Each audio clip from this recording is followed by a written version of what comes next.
Our narrator opens with a confession that sounds impossible. He was reborn as a sword. For centuries, he passed from hand to hand, a legendary weapon that turned ordinary warriors into figures carved into history. Every master left a mark on him, but none stayed.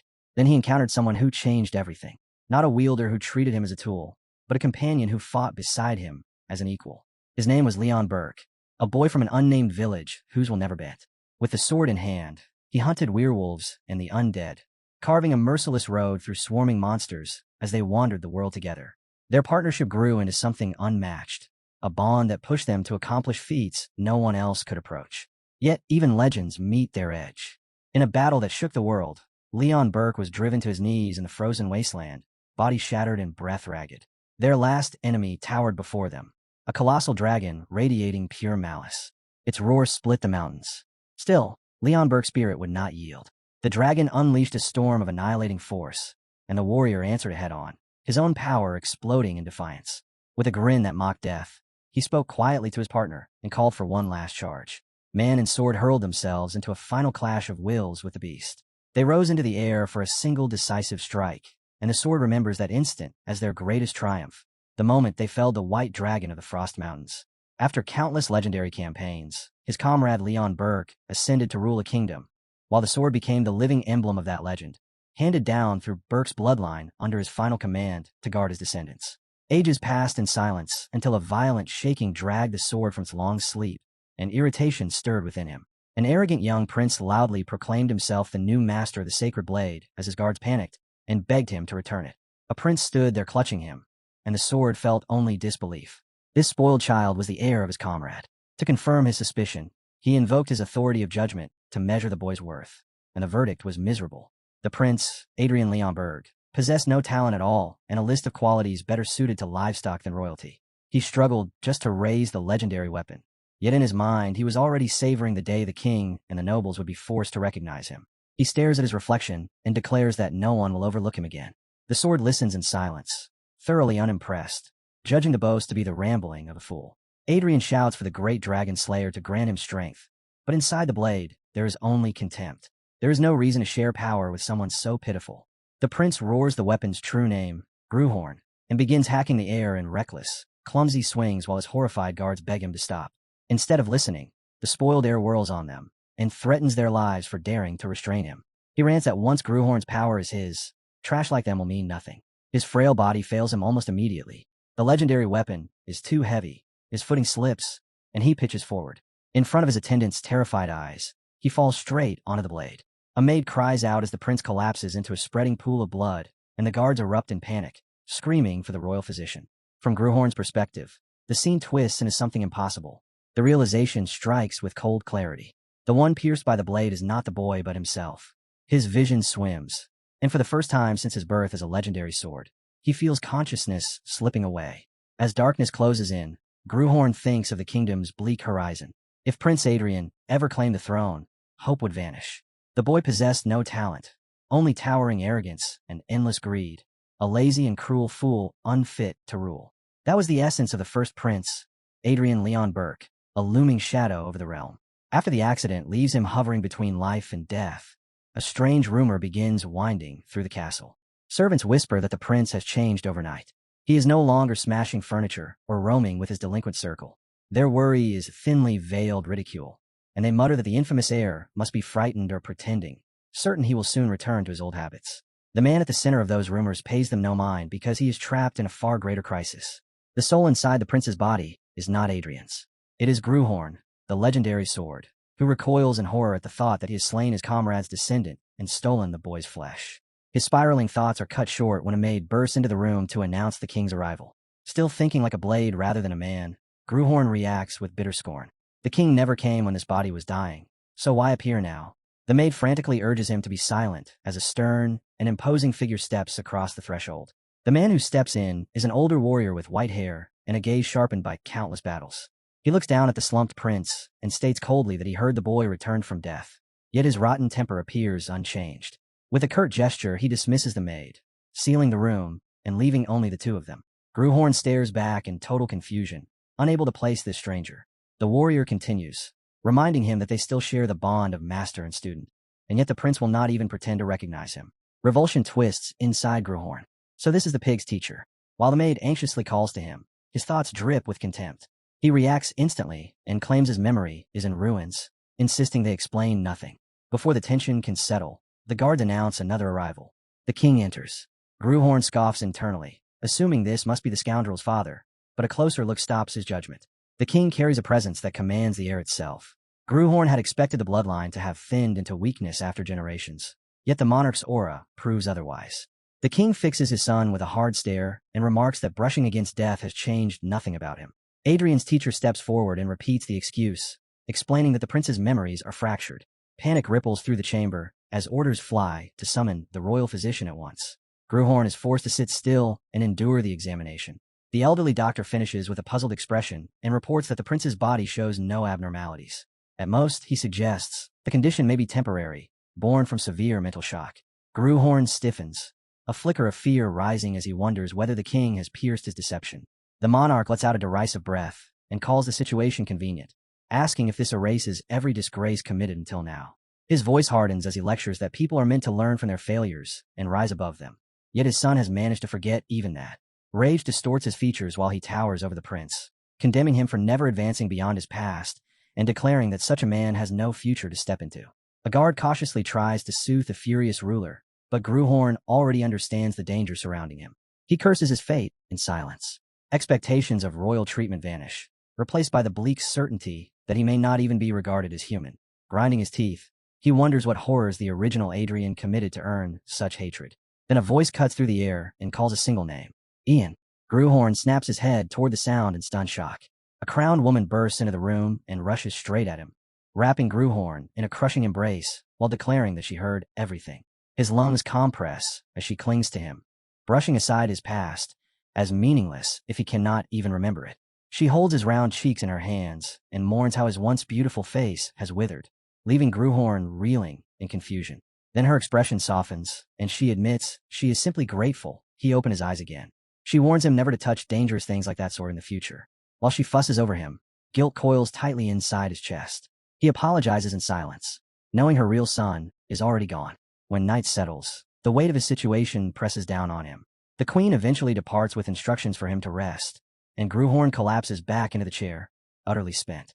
A tired breath slips from him as the vow to his old comrade resurfaces.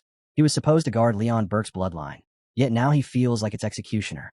The despair does not linger long. It condenses into a cold determination. What has happened cannot be undone, so he decides he will live well enough for both of them. As a legendary sword, he spent centuries correcting the failures of others. This new body may be soft and devoid of talent, but that is irrelevant. He only needs to rebuild his strength. A faint smirk appears as memories of the past stir. He has raised countless heroes before. The first task is obvious. He must forge a mana heart. Sitting still, he gathers the surrounding mana, but the energy spins wildly and scatters before it can settle. Sweat chills his skin. The power slips away because this miserable body cannot contain it. Gruhorn refuses to accept defeat. He clenches his teeth and repeats the attempt, pouring his will into the flow and forcing the mana to obey. Once again it rebels, erupting inside him and throwing him to the floor as he struggles for breath. Disbelief flashes through his mind. He curses the frailty of this flesh, remembering how easily his original form could have subdued such weakness. At that moment, his attendant made steps quietly inside and offers a restorative medicine from the queen, explaining that it will help his recovery. She gently urges him to think of his mother's concern, nervously recalling how the former prince once hurled the bowl at her in anger. Gruhorn studies the steaming liquid in stunned silence, and his eyes widen at what he perceives swirling within it. He recognizes it instantly. The medicine is saturated with mana. Without hesitation, he snatches the cup and drains it in a single swallow, leaving the maid frozen in shock. He sets the empty bowl down with a sharp crack and orders her to leave. As her footsteps fade, Gruhorn closes his eyes and channels the fresh energy, trying again to forge the mana heart. The medicine helps, but the mana is thin, forming only a brittle core that would crumble within a day. He clicks his tongue and calls the maid back just before she escapes, demanding more in a voice edged with urgency. Days pass in a blur of bitter medicine and relentless focus. After consuming every mana-laced dose he can obtain, a dark grin spreads across his face. Now, he can finally create the mana heart. He has repeated this ritual more times than he can count, a process etched so deeply into him he could perform it blind. The moment he begins, agony detonates inside his chest. Fire rips through his veins and pressure builds as if his ribs are about to burst. Memory cuts through the pain. Forging a mana heart was never gentle. He clamps down on the scream, clawing up his throat, and forces himself to stay conscious. Losing focus would trigger a disastrous mana backlash. He gathers the raging knot of energy and moves it slowly, guiding it with absolute precision toward his heart. Inch by inch the power settles, spreading through his body and shaping a new core. The turbulence fades. Silence follows. It is finished. For the first time, the heart he forged belongs to him alone. A surge of triumph sends him to his feet, but the celebration dies as a translucent window flashes before his eyes. The message confirms his success. Gruhorn stares at it in disbelief. The interface is unmistakable. It mirrors the status windows he once projected to his wielders when he lived as a sword. He cannot understand why it is appearing to him now. Another line of text interrupts his thoughts, announcing the restoration of a connection to the origin. Notifications cascade across his vision. The link is unstable. Most of his authorities remain sealed, yet fragments respond to his call. Judgment is partially accessible, along with limited functions of the third eye and third ear that sharpen his sight and hearing. He murmurs the word authority under his breath and turns toward the window, testing the edges of these reclaimed senses. The world snaps into focus with a clarity he has never felt in this fragile human body. Every leaf outside the window looks carved from glass, edges crisp and unnaturally sharp. When he shifts his attention to sound, whispers immediately flood in. The maids outside are gossiping in hushed excitement, stunned that the young prince has not erupted into another childish tantrum. He listens for another second, and a violent spike of pain tears through his skull. A system window detonates across his vision. His internal mana is empty. Every borrowed authority is being forcefully shut down. The backlash hits like a hammer. He staggers, fingers digging into his temples as the world tilts. So this is the price of extremely limited. Memory drags him back to the time he existed as a sword, when his senses stretched in all directions without a single blind angle. That perfect awareness is gone. Trapped inside this pitiful body and its laughable mana reserves, the most he can manage is sharper sight and the occasional stolen conversation. Yet instead of despair, a dark smile curls on his lips. Mana can be expanded. This weakness is temporary. A more primitive demand interrupts his thoughts. Hunger gnaws at his stomach. A maid rushes to promise food, and Greenhorn silently decides that survival comes first. He will adapt to this body, no matter how inferior it is. The door swings open before he can settle. The queen sweeps in, eyes shining with relief and affection. She cups his face and pinches his cheeks, praising him for finishing his medicine and finally caring for his own health. Her warmth almost fills the room, until a heavier presence swallows it. The king steps inside, his expression carved from stone. At his side stand a scarred, iron-faced man. The king asks if Adrian recognizes him. Greenhorn keeps his mask flawless and answers with a simple denial. The queen's face tightens with worry. Convinced his memories are shattered, she turns to the stranger and reveals the truth. This is her brother. She begs him to help her son. Greenhorn catalogs the information instantly. Uncle. The man clicks his tongue in open disdain. He remarks that the boy's past holds nothing worth remembering anyway, and the contempt in his voice is impossible to miss. Then he states his terms.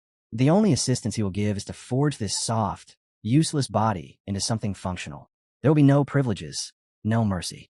The queen accepts without hesitation. The agreement barely settles before violence replaces ceremony. In the next instant, Adrian is sent skidding across the training grounds by a brutal kick. The uncle stalks forward and delivers the new law with cold authority. From this moment on, every movement, every breath requires his permission. The pampered life of a prince is finished. With a thin, mocking smile, he adds a final lure. If Adrian struggles hard enough, he might earn a fragment of the family's swordsmanship. Inside that broken body, Greenhorn burns. Rage coils in his chest like a living flame. To him, the insult borders on absurd. This man is offering to teach swordsmanship to the very blade that once guided the founding king. The uncle reads the tremor in his body as helpless anger and nothing more. But Greenhorn pushes himself upright, his expression hardening into something cold and deliberate. He meets the man's gaze and throws down a wager. Give him half a year, and he will force acknowledgement. If he fails, he will live as the uncle's dog. If he succeeds, he claims a single wish. The sudden defiance sparks a flicker of interest. Amused by the challenge, the uncle accepts, expecting little more than entertainment. The bravado fades the moment training begins. Adrienne's body is a prison of weakness, drained of stamina and drowning in excess weight. Pure physical effort will never be enough. Greenhorn chooses a faster path. He channels mana inward and ignites it, burning through fat in a violent rush. The spike of power explodes outward, and the uncle reacts instantly. A hand clamps onto him, crackling with force as a stunned roar tears free. He demands to know if a mana heart has just been formed. Greenhorn answers with a thin, satisfied smile. He confirms it without hesitation and mocks the man, asking if regret has already set in. The response he gets is not admiration, but fury. The uncle demands an explanation, enraged that a sheltered prince would dare use such a technique without understanding its flaws. Greenhorn's confusion is genuine. The uncle spits out the truth. A mana heart is a crude, wasteful method, a relic clung to by low-tier mercenaries. The words hit like a fracture in reality. For the legendary blade, it feels like witnessing the collapse of an age. His uncle drives the lesson deeper with open scorn, calling it a tool fit only for disposable grunts. When disbelief flickers across Greenhorn's face, the man decides demonstration will end the argument. He orders him to watch and gathers a radiant blue current in his palm. Greenhorn's breath stills. The mana does not condense into a core. It stretches, folding into a luminous ring that stabilizes into a flowing chain. The uncle releases it in a controlled torrent, the energy steady and overwhelming. He explains that these mana chains possess superior stability and can tear apart the power generated by mana heart. Then he adds the final nail. A century ago, an entire lineage that refused to abandon the old system collapsed into obscurity. The world has already moved on. The realization forces Greenhorn into silence. He buries himself in study, dissecting the fundamentals of mana chains and confronting how distant his knowledge has become. He learns that modern swordsmen forge layered chains to draw in power, their rank measured by how many they can sustain. Mages, in parallel, have advanced to intricate circles of their own. The hierarchy of strength is mapped with ruthless clarity, each stage defined by the structures a warrior can create. Single, double, triple, quad, and, at the summit, the fabled pentachain. Greenhorn snaps the book shut, irritation etched across his face, yet he grudgingly concedes the framework is not the meaningless trash he expected. As his eyes drift over the list of authors, one name hooks his attention. Ernest Auringen. The letters drag a memory out of the distant past. He sees a cloaked figure standing before his former blade-shaped self, boldly claiming the title of Sword Saint and demanding a contest to prove superiority. Recognition settles in, and a crooked smile tugs at his lips. So that reckless challenger survived long enough to leave a legacy. He wonders, faintly amused, what path that man ultimately carved. Morning arrives with a bite of cold air and the start of real training. His uncle's voice slices across the yard, demanding to know if he actually studied the material. The sneer that follows is sharp. By now you should understand how foolish your decision was. Greenhorn answers with an easy smirk, insisting he feels no regret at all. The response grinds against the man's patience. He presses harder, questioning whether the boy is ignorant or simply refusing reality. Blue fire blooms in Greenhorn's palm. He explains calmly that not every mana heart belongs to the same tier. Power surges outward as his body ignites in a radiant azure aura. He asks if the uncle has ever considered differences in class. The man recoils a fraction, then laughs it off with open contempt. He compares Greenhorn to the countless mercenaries who deluded themselves into thinking they were reborn legends. Every one of them, he says, collapsed before reaching even 2 rings. The gauntlet drops. If you truly stand apart, defeat a double-chain knight. Do that, and I will personally serve as your guardian. The promise carries a grim edge, framed as obedience to the queen's wishes. Greenhorn's smile sharpens as he weighs whether such protection is blessing or burden. The air thickens, tension coiling through the yard. The uncle steps forward, voice lowering into a dangerous register as he demands to know if his authority has just been questioned. A violent teal aura detonates around him. He declares his titles with thunderous pride. Count of the Kingdom, Commander of the Northern Army, Master of the Black Lancers, one of the 5 silver lions sworn to the crown. The ground fractures beneath the pressure of his mana as he unveils the truth of his strength. He has woven 4 rings. A quad-chain knight, Vale Balorhard. The name crashes through the space like a war drum. The force of his presence hurls Greenhorn backward as Vale's voice booms with a final demand. Is that enough qualification? The question crashes through the yard just as Vale's blade carves downward. Steel meets steel when 2 royal knights surge in and block the strike, ordering Count Balorhard to stand down. Vale answers with a lazy smirk, completely unmoved.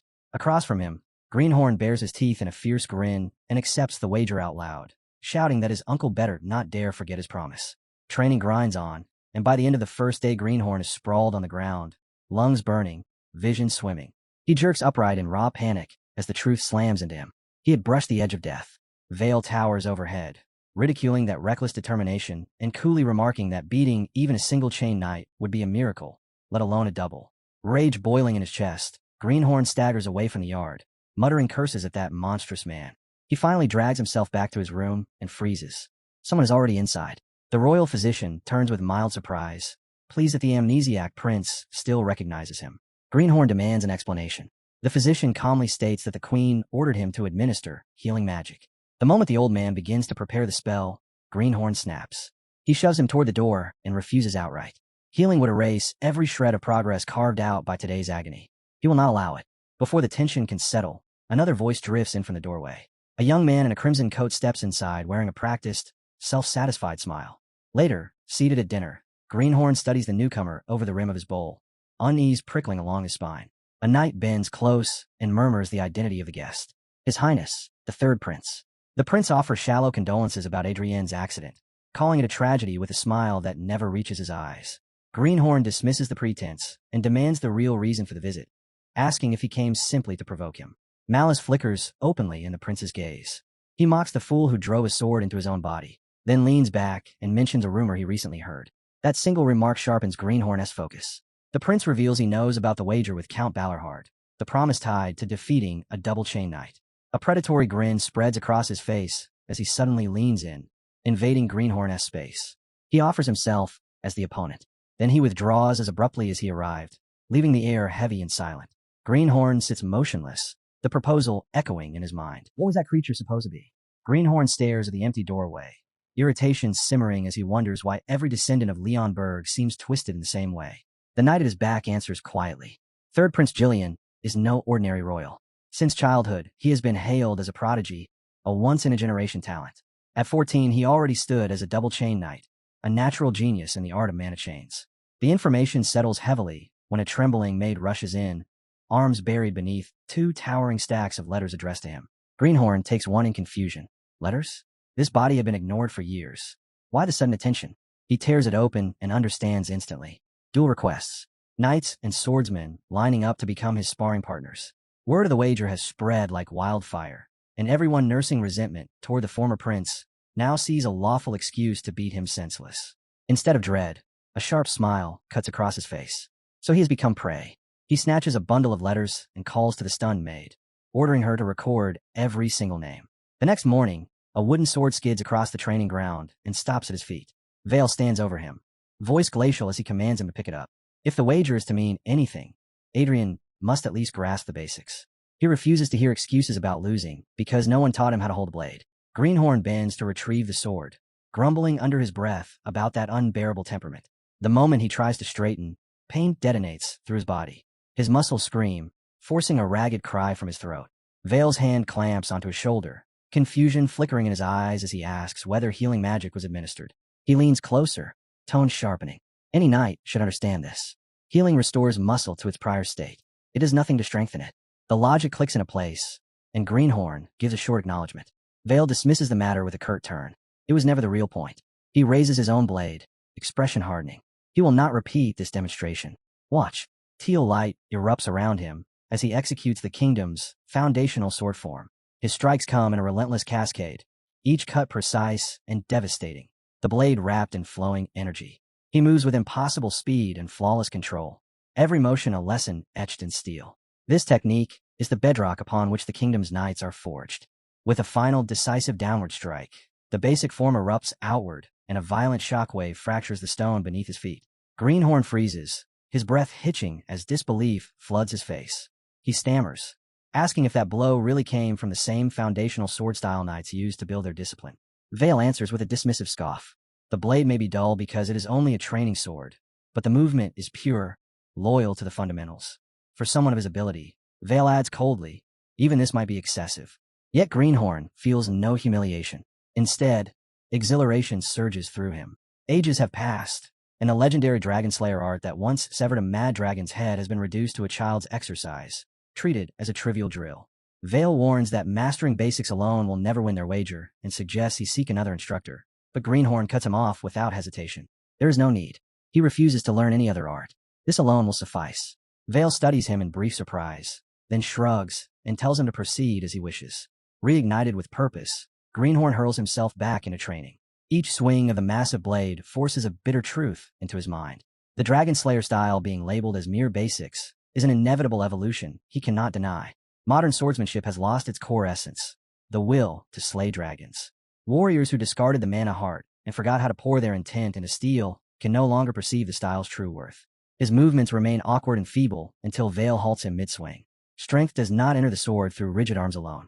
Vale snaps the training blade into Greenhorn's abdomen, commanding him to anchor his power in the belly and drive it through the legs.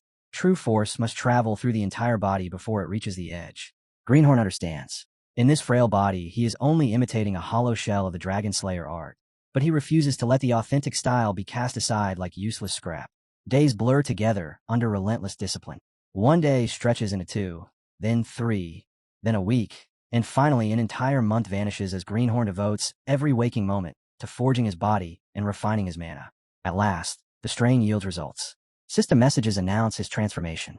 His grotesque obesity recedes, his metabolism surges, and the crippling clumsiness that once bound him disappears. Most important of all, the shift within his mana reshapes his very constitution, marking the first true step toward reclaiming the forgotten Dragon Slayer path. The mana sensitivity disorder vanishes, replaced by a sharpened awareness that floods his senses and lets his blade flow with a smoothness he has never known. Each passing day, he drives himself harder, determined to surpass the person he was yesterday. He sinks so deeply into the rhythm of training that the outside world fades, even a distant voice ordering him to stop. All that matters is forging a swing more precise than the last. His partner's shout erupts in anger, just as his wooden sword explodes into fragments. Grewhorn's strike has annihilated it. Rain pours over the field as he stands above the defeated knight, while his uncle Vale Balorhard watches in silence. Blood trickles from Grewhorn's torn palm, his skin split by the violence of his own strength. He finally blinks out of his trance and notices Vale. Uncle. The recognition does nothing to cool him. He pivots and unleashes his pent-up force on a training dummy, shattering it into splinters with brutal focus. Reality crashes back an instant later when Vale seizes him, rage burning in his voice. Training like this in a storm is madness. If he had used a real blade, his hands would be ruined. Grewhorn lowers his gaze to his trembling, bloodied fingers and understands how recklessly he pushed himself. Yet the system chimes in with cold approval. From that extreme concentration, he has awakened a new trait, hyperfocus. A slow, satisfied laugh escapes him. The agony feels justified. He even mutters that chasing that state again might invite a lightning strike. As a knight rushes toward him in alarm, his body finally reaches its limit. The fury on Vale's face melts into worry as he catches the collapsing boy and curses him under his breath as a reckless idiot. Later, Grewhorn opens his eyes in bed, hazy memories telling him he must have blacked out. He presses a hand to his aching head and admits he still cannot gauge the limits of this unfamiliar human frame. As a sword, he had touched every summit imaginable. He was a nameless war hero, a sword master, a mercenary king, even the architect of a nation. Through countless battles, he carried his wielders to victory, lifted their spirits, and guided generations of champions. He had been Grewhorn, the legendary blade, counselor and teacher to heroes. Now, staring at his own hands, he recognizes the truth he long ignored. Back then, he was always a bystander, a weapon observing from the sidelines. He chased exhaustion to savor the purity of effort that belonged solely to him. Yet this fragile body cannot match the grandeur of his spirit. If he intends to advance, he must learn to temper ambition with balance. A full month after forging his mana heart, he settles into meditation, preparing to cross the next threshold. His eyes close, and his breathing slows as he sinks in a steady concentration. The reward arrives without delay. A system notice confirms his body can now endure a greater torrent of mana. His mana heart swells outward, and power surges through every channel. Muscles, bones, and nerves all shift under the pressure, his physical foundation rewritten by the expansion. With that evolution comes access to the most rudimentary layer of aura. He wraps his fingers around his sword and watches its edge ignite with a faint glow, his new strength humming along the steel. With this much, the fundamentals are finally within reach. In the training yard, Vale corners Grewhorn with visible irritation, complaining that whispers about his nephew's absurd wager are spreading across the kingdom and turning into a persistent nuisance. He grinds his teeth and argues that it would be simpler to settle matters by selecting a duel opponent immediately. Grewhorn remains calm, a thin smile forming as he replies that the opponent has already been chosen.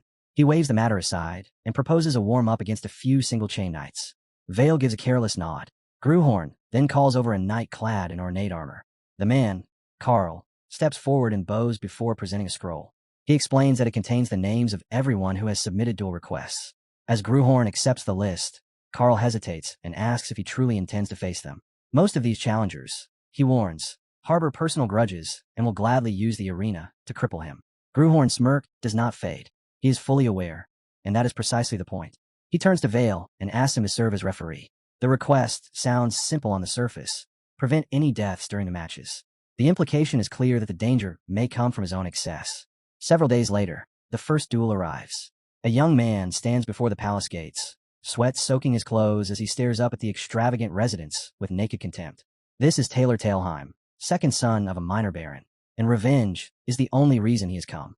Memory drags him back to a royal banquet years earlier, when the former Prince Adrian mocked his family before the entire court. With casual cruelty, the prince ridiculed his father and brother as uncultured bumpkins, shredding their honor in a single night. The humiliation never faded. Taylor's eyes burn as Adrian Leon Burke's name echoes in his mind. Now, facing the prince at last, he buries his hatred beneath a formal bow and silently swears to make him pay. Taylor introduces himself with rigid formality as a single-chain apprentice knight, his voice tight with discipline, but Gruhorn answers with a careless scoff. He sizes the young man up and mocks him openly, asking if someone that frail can truly call himself a knight. Taylor's jaw tightens, resentment flaring as the prince's attitude confirms every ugly rumor he has heard. Before his anger spills over, Vale Ballarhard steps in and orders him to withdraw his spirit. The command cuts through Taylor instantly. His fury evaporates, replaced by stunned reverence as he recognizes the legendary lord. He bows deeply and declares it an honor to stand before him, and Vale responds with a short, indifferent acknowledgement. Gruhorn remarks dryly that Taylor seems to have mistaken his uncle for the prince. Vale snaps back that respect is earned through conduct, not titles, drawing an irritated mutter from his nephew. With the formalities settled, Vale moves to the side and declares the duel begun. The two fighters lock eyes as the air tightens with expectation. Taylor wastes no time. Mana floods into his blade, and his expression hardens with resolve. He offers a final warning to be cautious, then bursts forward, crossing the distance in a heartbeat with his sword raised for a crushing opening strike. Gruhorn watches with a lazy smirk, criticizing the excess motion in his opponent's form, even as the attack descends. He intercepts it head-on. Steel meets steel in a burst of light, and Taylor's thoughts freeze. The force resisting him is not a refined technique, but raw mana heart power. The impact alone fractures the stone beneath their feet. He staggers back, disbelief crashing through him. A simple mana heart should never overpower a mana chain. Gruhorn looks almost disappointed, remarking that the blow barely produced a tingling sensation. Confusion spreads across Taylor's face, echoed by the murmurs of the watching knights. One of them notices a strange vibration ringing from Taylor's weapon. Even Vale reacts sharply as recognition dawns. Sword resonance. Taylor's blade trembles and hums, saturated with energy, yet his mind rejects what's happening. With a hoarse shout, he charges again, drowning doubt in a reckless surge of mana. Their weapons collide in another blinding flash. Taylor pours everything into a relentless storm of strikes, but Gruhorn turns each one aside with effortless contempt. When the flurry finally ends, Taylor is left gasping while his opponent stands untouched and bored. Gruhorn reflects that the old maxim still holds true. Ring mana and heart mana refuse to coexist peacefully. He presses a hand to his chest and admits with a thin smile that the turbulence inside him feels severe enough to risk a violent backflow at any moment. A crooked smile slowly cuts across his face as he repeats the name, asking if the boy really is the second son of Baron Tailheim. Gruhorn lifts his sword with lazy contempt and tells him to cool his head. His eyes slide shut as his awareness sinks inward. In the darkness of his mind, he sees the bloated figure of Prince Adrian drifting in a silent void. His consciousness stretches toward it, and when his eyes snap open again, he orders his very soul to awaken. Memory surges back. He is not merely a prince.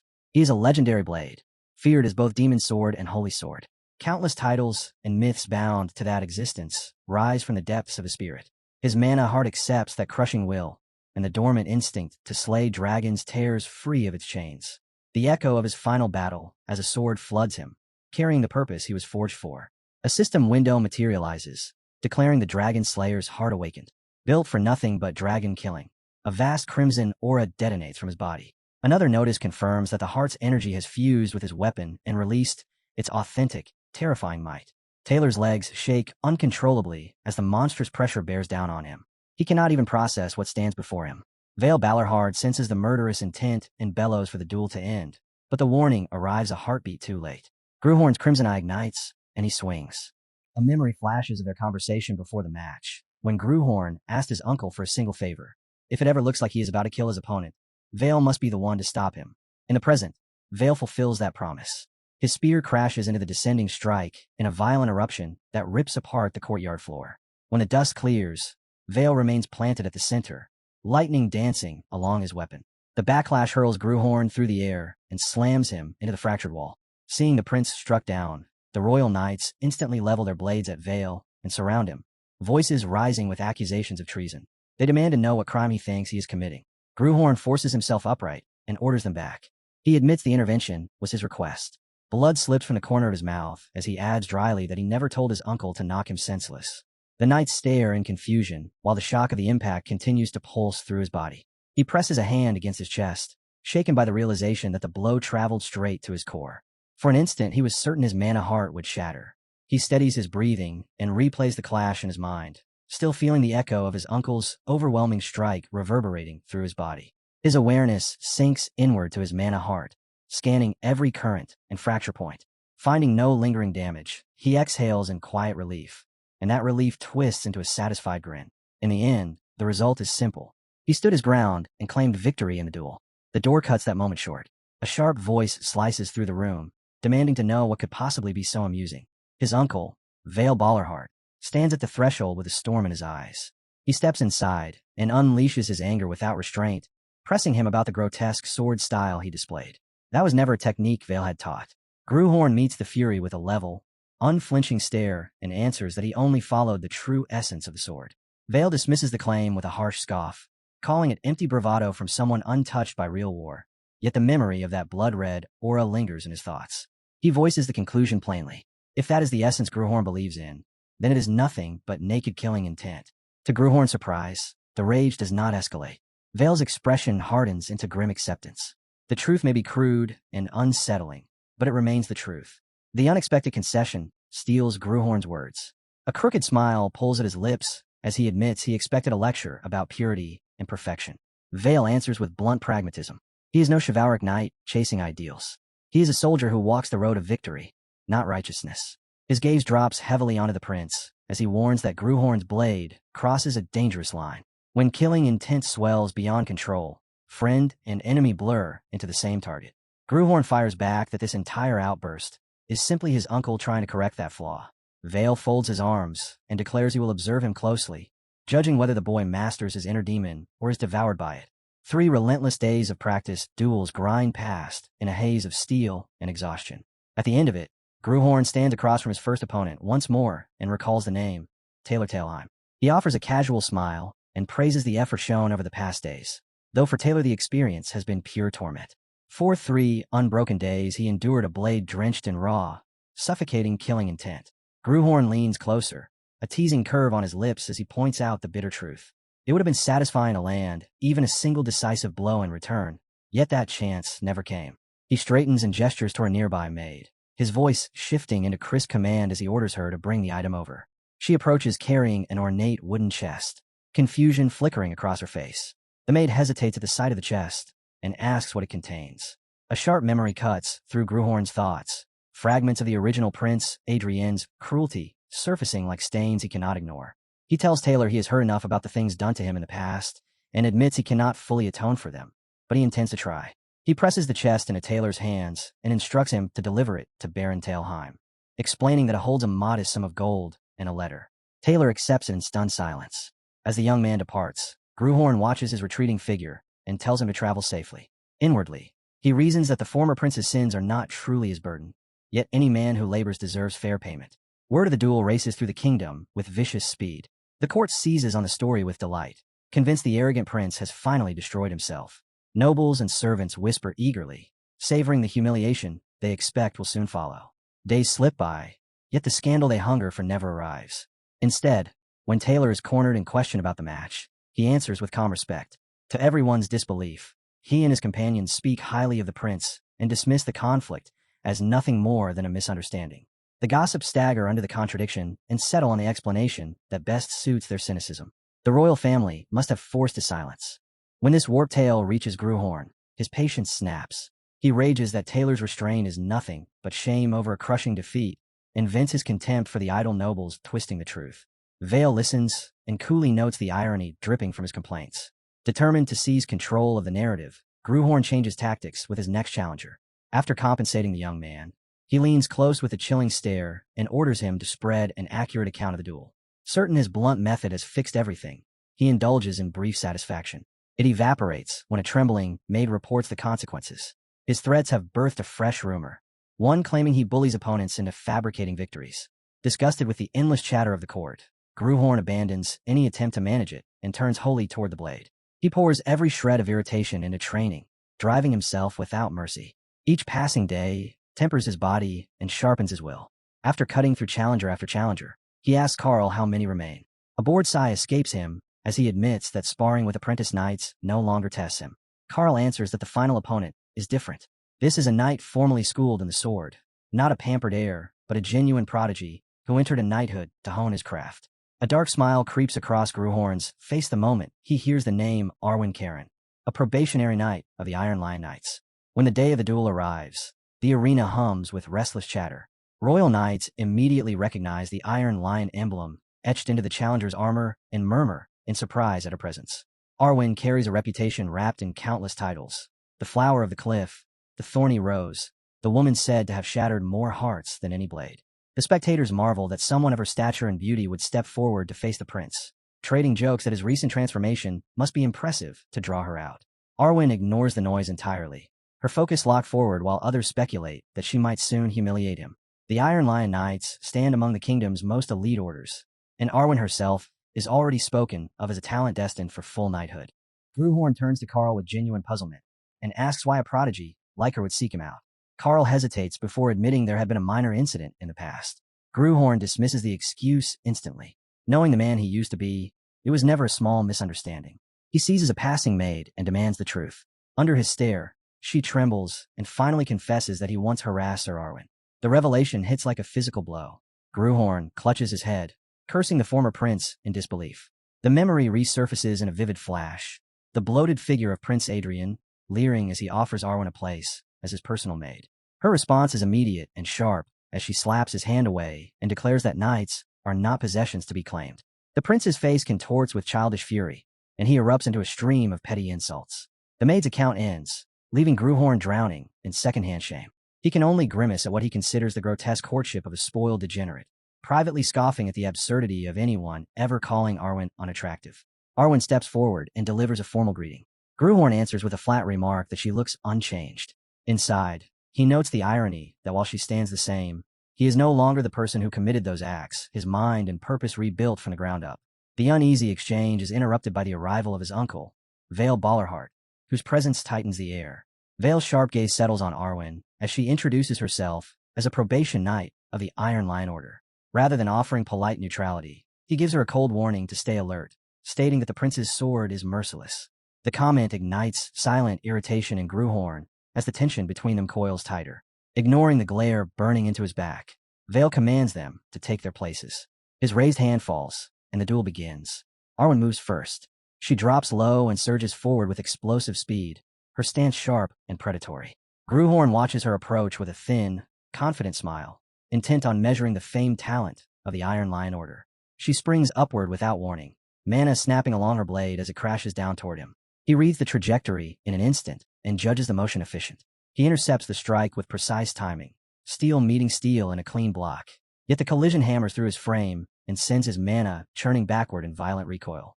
Arwen refuses to yield a single breath of space. She drives forward, chaining attack into attack, and Gruhorn finds himself pushed back as he scrambles to keep pace. Her sword becomes a storm of flashing arcs, each strike flowing seamlessly into the next. The pressure mounts until he recognizes the obvious truth. He is being drowned in her tempo. She descends again with a thunderous slash, lightning dancing along the edge of her weapon. In that narrowing instant, he reaches inward and releases the Dragon Slayer's heart. Crimson light detonates around him as he meets her blade head-on and halts it completely. The recoil blasts through her guard and throws her off balance, forcing her back in stunned disbelief. Arwen steadies herself, chest rising with sharp breaths, her eyes locked on his sword. Gruhorn answers with a small, acknowledging smirk. Her strength eclipses every challenger he has faced so far. As he studies her, another sense stirs awake inside him, the authority of judgment unfolding across his awareness. Information floods his vision. He perceives the structure of her abilities, the outline of her skills, and the defining marks of her nature: sword prodigy, pure-hearted. The implication strikes him with cold clarity. This authority only reveals those beneath or equal to his reach. A fierce grin cuts across his face as he declares that the true battle starts now, and they collide again in a violent eruption of red and blue energy. The impact tears the air apart. When the light fades, both of them stand, gasping, bodies trembling from the strain of a single decisive exchange. They face each other across the scarred ground, each driven to the brink. Just as they shift to resume, Vale steps forward and ends it. The duel stops here and will continue tomorrow. Gruhorn clicks his tongue, irritation flashing across his expression as he mutters that victory was within reach. Arwen answers with a cool smile, claiming the same certainty. The challenge hangs between them, thick and electric, until Vale's voice crashes down and silences the courtyard with a single command. Enough. Vale cuts off their defiance with unbending authority and orders them both to receive treatment at once. The royal physician hurries to Gruhorn and begins weaving healing magic over his battered body. Gruhorn endures the careful inspection with visible irritation, scowling as the old man obsesses over every bruise and strain.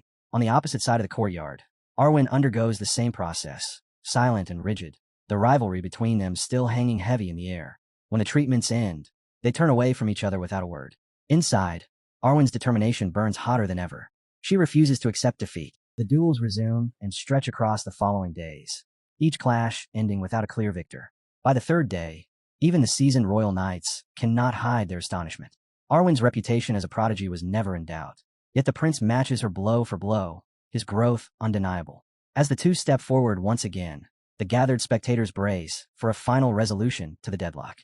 Just before the signal to begin, Gruhorn lifts a hand and halts the moment. He announces that he has something to declare first. Arwen studies him with narrowed eyes and assumes he intends to apologize. Her voice turns sharp and unyielding as she rejects the idea outright. Gruhorn dismisses the notion with a careless scoff and explains that his intention is entirely different. A predatory smile spreads across his face as he proposes raising the stakes. Since they are fighting with such intensity, the duel should carry a reward. He suggests that the loser grant a single wish to the victor, whatever that wish may be. Shock ripples through the royal knights, who immediately protest and beg him to retract the reckless offer. Gruhorn ignores them completely and fixes his attention on Arwen, pressing her for an answer. She straightens, loyalty to the crown guiding her words as she claims she cannot presume to disrespect a prince. Then a sly edge enters her smile. If her status permits it, she will gladly accept the right to claim the prize should she win. Crimson energy surges around Gruhorn as approval flashes in his eyes. With the wager sealed, Arwen launches forward and shouts that he cannot withdraw his promise later. Their swords collide in a violent spray of sparks. She sweeps her blade in a broad arc of blue light, only for Gruhorn to answer with a crushing downward strike fueled by an explosive red aura. The impact jolts her senses. He is faster than before, far faster than he was even a day ago. As a spectral dragon unfurls behind him, the truth settles in her mind with chilling clarity. He has been holding back. The battlefield erupts once more as they plunge into a storm of motion, steel and bodies moving at blinding speed. Arwen clenches her jaw and struggles to withstand the relentless surge of his newly revealed power. He surges forward and presses his advantage, his blade flashing in a violent blur of red energy. With one perfectly measured strike, he tears through a guard and detonates it in a thunderous explosion that rattles the arena. Steel clashes in a rapid storm of blows, and before anyone can even follow the exchange, Arwen crashes to her knees, utterly defeated. Silence smothers the watching knights. Not a single voice rises. Even veiled Balarhard studies the scene with a dark, calculating stare. Arwen can only look up at her victor in stunned disbelief, her voice barely forming a whisper as she insists this outcome cannot be real. A looming shadow cuts across her vision as Greenhorn calmly announces his victory and reminds her of the wager between them. He stands over the fallen knight, a sharp smile tugging at his lips as he calls her by name and declares that he wants her. Shock floods Arwen's face, her eyes widening as the meaning of his words crashes into her. The scene shifts to the perspective of a knight newly assigned as royal guard to the kingdom's infamous first prince. He had expected endless trouble, yet the duty proves strangely manageable. During their first meeting, the prince simply studies him and asks if he is the new guard. The knight answers with formal respect and pledges his service. Though the prince carries an air of arrogance, he shows none of the wild outbursts described in rumor. Instead, he disappears into the courtyard and throws himself into relentless training.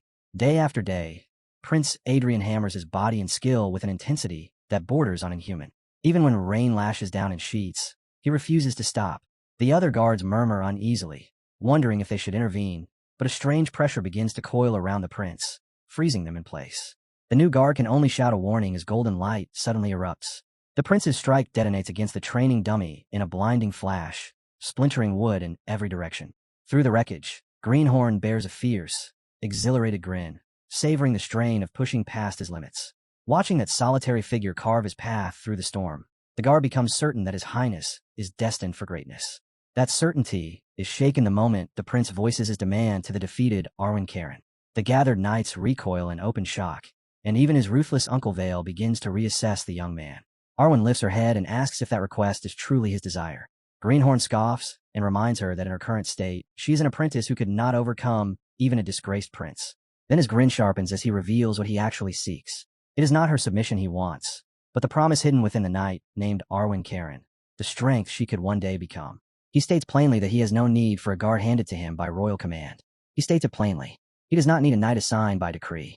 He needs someone who stands with him by choice, a blade that answers only to his command. His gaze fixes on her as he reads the measure of her talent with perfect clarity. Rank is swordsmanship, the mark of a true prodigy. He acknowledges the weight of that potential and calls her name, ordering Arwen Karen to become his knight. The words strike her harder than any blow. Memories surge through her mind. She remembers the day she achieved her dream of knighthood, and the moment it was poisoned by endless whispers. Her beauty followed her like a curse. No one saw a warrior. They saw a decoration. To silence them, she trained until her muscles screamed and her hands bled, working twice as hard as every other apprentice. On the training grounds, she crushed them all and rose as the undisputed best of her class. Even then, respect never came freely. Victory after victory still left her fighting to be taken seriously. The rumors shrank her into a poster girl, a fragile figure to be admired and sheltered. In their eyes, she could never stand as a true knight. Now, for the first time, someone looks past all of that and recognizes the warrior she could become. Doubt and hope collide as she wonders if his words carry any truth. She steadies herself and makes a single demand. She asks him to see her not as a woman, but as a knight. If he can promise that much, she will follow his will. Their gazes lock, and Greenhorn answers with an easy smile. He accepts without hesitation and gives his word. The prodigy drops to one knee and offers up her sword in loyalty to the prince once branded a disgrace. She recites her name and lineage, swearing herself to Prince Adrian Leon Burke and dedicating her blade and the rest of her life to his service. Vale Balorhard watches in silence, his face impossible to read. Greenhorn lifts his sword and formally receives her oath. As a rightful heir of Leonberg, he declares her a knight in Adrian Leonberg's name. The blade touches her shoulder as he commands her to be brave, courteous, and loyal. With that right, the first true follower of the future sword saint is born. Arwen throws herself into training with renewed fury, her weapon flashing like liquid silver across the courtyard. Beyond the palace walls, however, the court seethes with gossip. Knights sneer and brand Adrian a scoundrel, already scheming to invalidate the oath. The whispers grow sharp and poisonous, twisting the knighthood into the shape of scandal. They claim it is nothing more than a convenient excuse to keep her close as a mistress. As the rumors spread unchecked, Greenhorn spirals into open frustration, dragging his hands through his hair and shouting in disbelief as he demands to know if the world truly sees him as a villain. He rants that he has somehow been painted as the lowest scum alive. His guard, Carl, listens in silence until he finally speaks, bringing up the words the prince uttered during the final duel. Carl is talking about the moment Greenhorn declared that a knight bound by royal decree can never truly belong to him. Greenhorn confronts the point head-on and asks if the truth bothered him, reminding Carl that the instant the king gives an order, he would be forced to walk away. With a thin, knowing smile, he offers him the same path Arwen chose, the chance to swear an oath that comes from his own will. Carl's face tightens as he asks whether such an oath would even be accepted. The answer cuts down instantly. A blunt refusal. Greenhorn drives it deeper by telling him he has no interest in claiming him, and that there is no satisfaction in cultivating Carl. The knight forces out a shaky laugh and asks if he truly means it, but Greenhorn's expression remains hard and immovable as he confirms that he is completely serious. Their exchange is interrupted when a maid steps forward with an official decree announcing that Prince Adrian's probation has been lifted, and that he is to attend an upcoming royal banquet. The news leaves Greenhorn staring in disbelief. He cannot understand why the punishment would end more than a month early, especially after his father seemed determined to keep him confined indefinitely. As he walks off, still muttering about the king's intentions, the maid cautiously asks if the freedom makes him happy. He brushes the question aside and admits that with no companions and nowhere he truly belongs, the idea of freedom carries little weight. The lonely honesty of his words catches the maid off guard. Flustered, she apologizes and remembers another letter that arrived for him, presenting an ornate invitation. Greenhorn reads it out loud with growing confusion. It is an invitation to a social club for select young nobles. The maid explains that he is already listed as a member, a revelation that stuns him. Sensing his suspicion, He asks if the place is as strange as it sounds, and her uneasy reaction gives him the answer. Her thoughts drift back to the original Prince Adrian, a notorious hedonist with indulgences that bordered on repulsive. Disgust settles over Greenhorn as he concludes it is nothing more than a den for drinking and chasing women, and he immediately decides to ignore it. Just as he is about to discard the invitation, a handwritten note on the back catches his eye. It is signed by an old friend, Bernardo of the Eli family. The name stops him cold. He recalls the Eli lineage, once famed for championing the Monahar theory before their catastrophic downfall a century ago. That single detail shifts his decision in an instant. He resolves to attend the gathering after all, driven by the hope that the Eli family has not vanished entirely into obscurity. For months after taking over the prince's body, a royal tailor circles the newly lean Adrian with open admiration, delighted that every instruction was followed to perfection. The finished attire is sleek and simple, a fitted suit of deep black that sharpens his transformed figure. The tailor cannot stop praising the result, insisting that even with such a restrained design, the prince's presence still radiates undeniable authority. Standing before the mirror, Grewhorn studies his reflection and quietly notes how much weight he has shed. The tailor eagerly confirms that his measurements have dropped by more than half. Brimming with enthusiasm, he begins talking about preparations for the banquet attire, but Greenhorn cuts him off. A confident smirk appears as he states that by the time the banquet arrives, those measurements will have changed yet again. Several days later, a royal carriage carries him toward the infamous gathering of privileged young lords. A vigilant knight escort rides alongside, yet inside the carriage Grewhorn is already drained, muttering that the life of a prince is suffocating. The elaborate clothes, the ceremonial transport, even the constant guard presence press in on him like chains. His gaze drifts to the maid seated across from him and suddenly locks onto a mark at her neck. He points to it and demands an explanation. She recoils and hurriedly admits it was punishment for her own failure, insisting that the reprimand was deserved. A surge of memories crashes through him, fragments of the original Adrian's cruelty surfacing without mercy. Horror tightens his chest as he wonders how many more atrocities are buried inside this body. He studies the trembling girl and realizes that after months of seeing her every day, he does not even know her name. When he asks, she introduces herself in a fragile voice as Adelia Byron. The surname jolts him. He repeats it in disbelief, and she explains that it belongs to a minor noble house. The sound of that name drags his thoughts far beyond the present era. His mind plunges into a distant age before kingdoms took shape, when the races of the continent wandered unchecked and humanity lived at the mercy of monsters. It was a brutal primordial time where the weak were erased without hesitation. From the ruin of a great war, 5 heroes rose and shattered that darkness, forging a new destiny for mankind and earning the title of the 5 Electors. Among them stood a warrior woman who spoke to the blade at her side, the sword she called Greenhorn. In the chaos of endless battle, she once wondered aloud what future awaited them after the war, though such dreams had no place on a blood-soaked field. She was the one who severed the head of a giant king and brought an age of oppression to its end. The iron-blooded sword marquis, Byron. Agnes Byron. He recalls her exhausted breath amid towering enemies, her gaze filled with cold disdain even as giants surrounded her. Her eyes burn with a fierce golden light as she spits her fury at the advancing horde. She mocks them for crawling back like starving beasts and charges straight into their ranks. Her voice cuts through the battlefield with savage contempt as she curses the grotesque creatures and declares that monsters like them deserve nothing but annihilation. As her blade, he feels the full weight of that seething wrath surge through every strike. The recollection is so abrasive that in the present Grewhorn grips his head, repulsed by the echo of it. Even remembering her voice feels like filth scraping against his ears. He forces himself to confront the absurd reality before him. Somehow, the trembling girl beside him is descended from that Byron. Adelia stands frozen as he wonders how a bloodline once etched into legend could sink to such obscurity. The carriage jolts to a halt, and an announcement rings out, signaling their arrival. The knight escort swings open the door and finds the prince lost in thought. The call of his title snaps Grewhorn back to the moment. He steps down with a sharpened gaze and briskly dismisses his startled maid, telling Adelia they will speak later. A slick, theatrical voice slices through the air as a man with long white hair approaches and offers an exaggerated greeting. Bernardo of the Eli family welcomes Prince Adrian Leon Burke with flamboyant charm.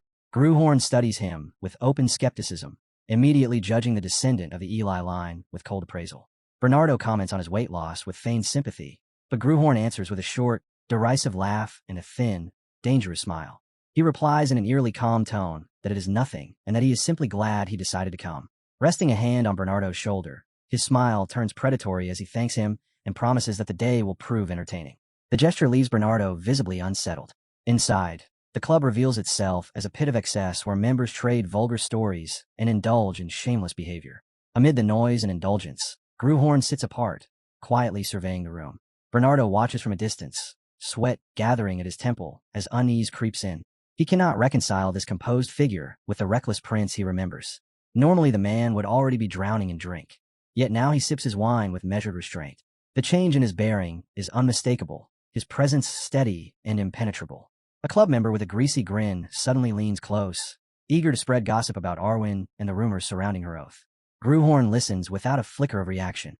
The man laments his own missed chance with crude frustration and slips into a leering fantasy, reducing her to an object of idle desire, while the prince's calm gaze remains fixed and unreadable. Greenhorn interrupts the man mid-sentence with a flat, chilling question, asking whether he has any siblings waiting for him at home. The sleazy guest hesitates, but Bernardo answers first, reminding everyone that the man does in fact have a younger brother. A slow calm settles over Greenhorn's face as he murmurs that this is reassuring.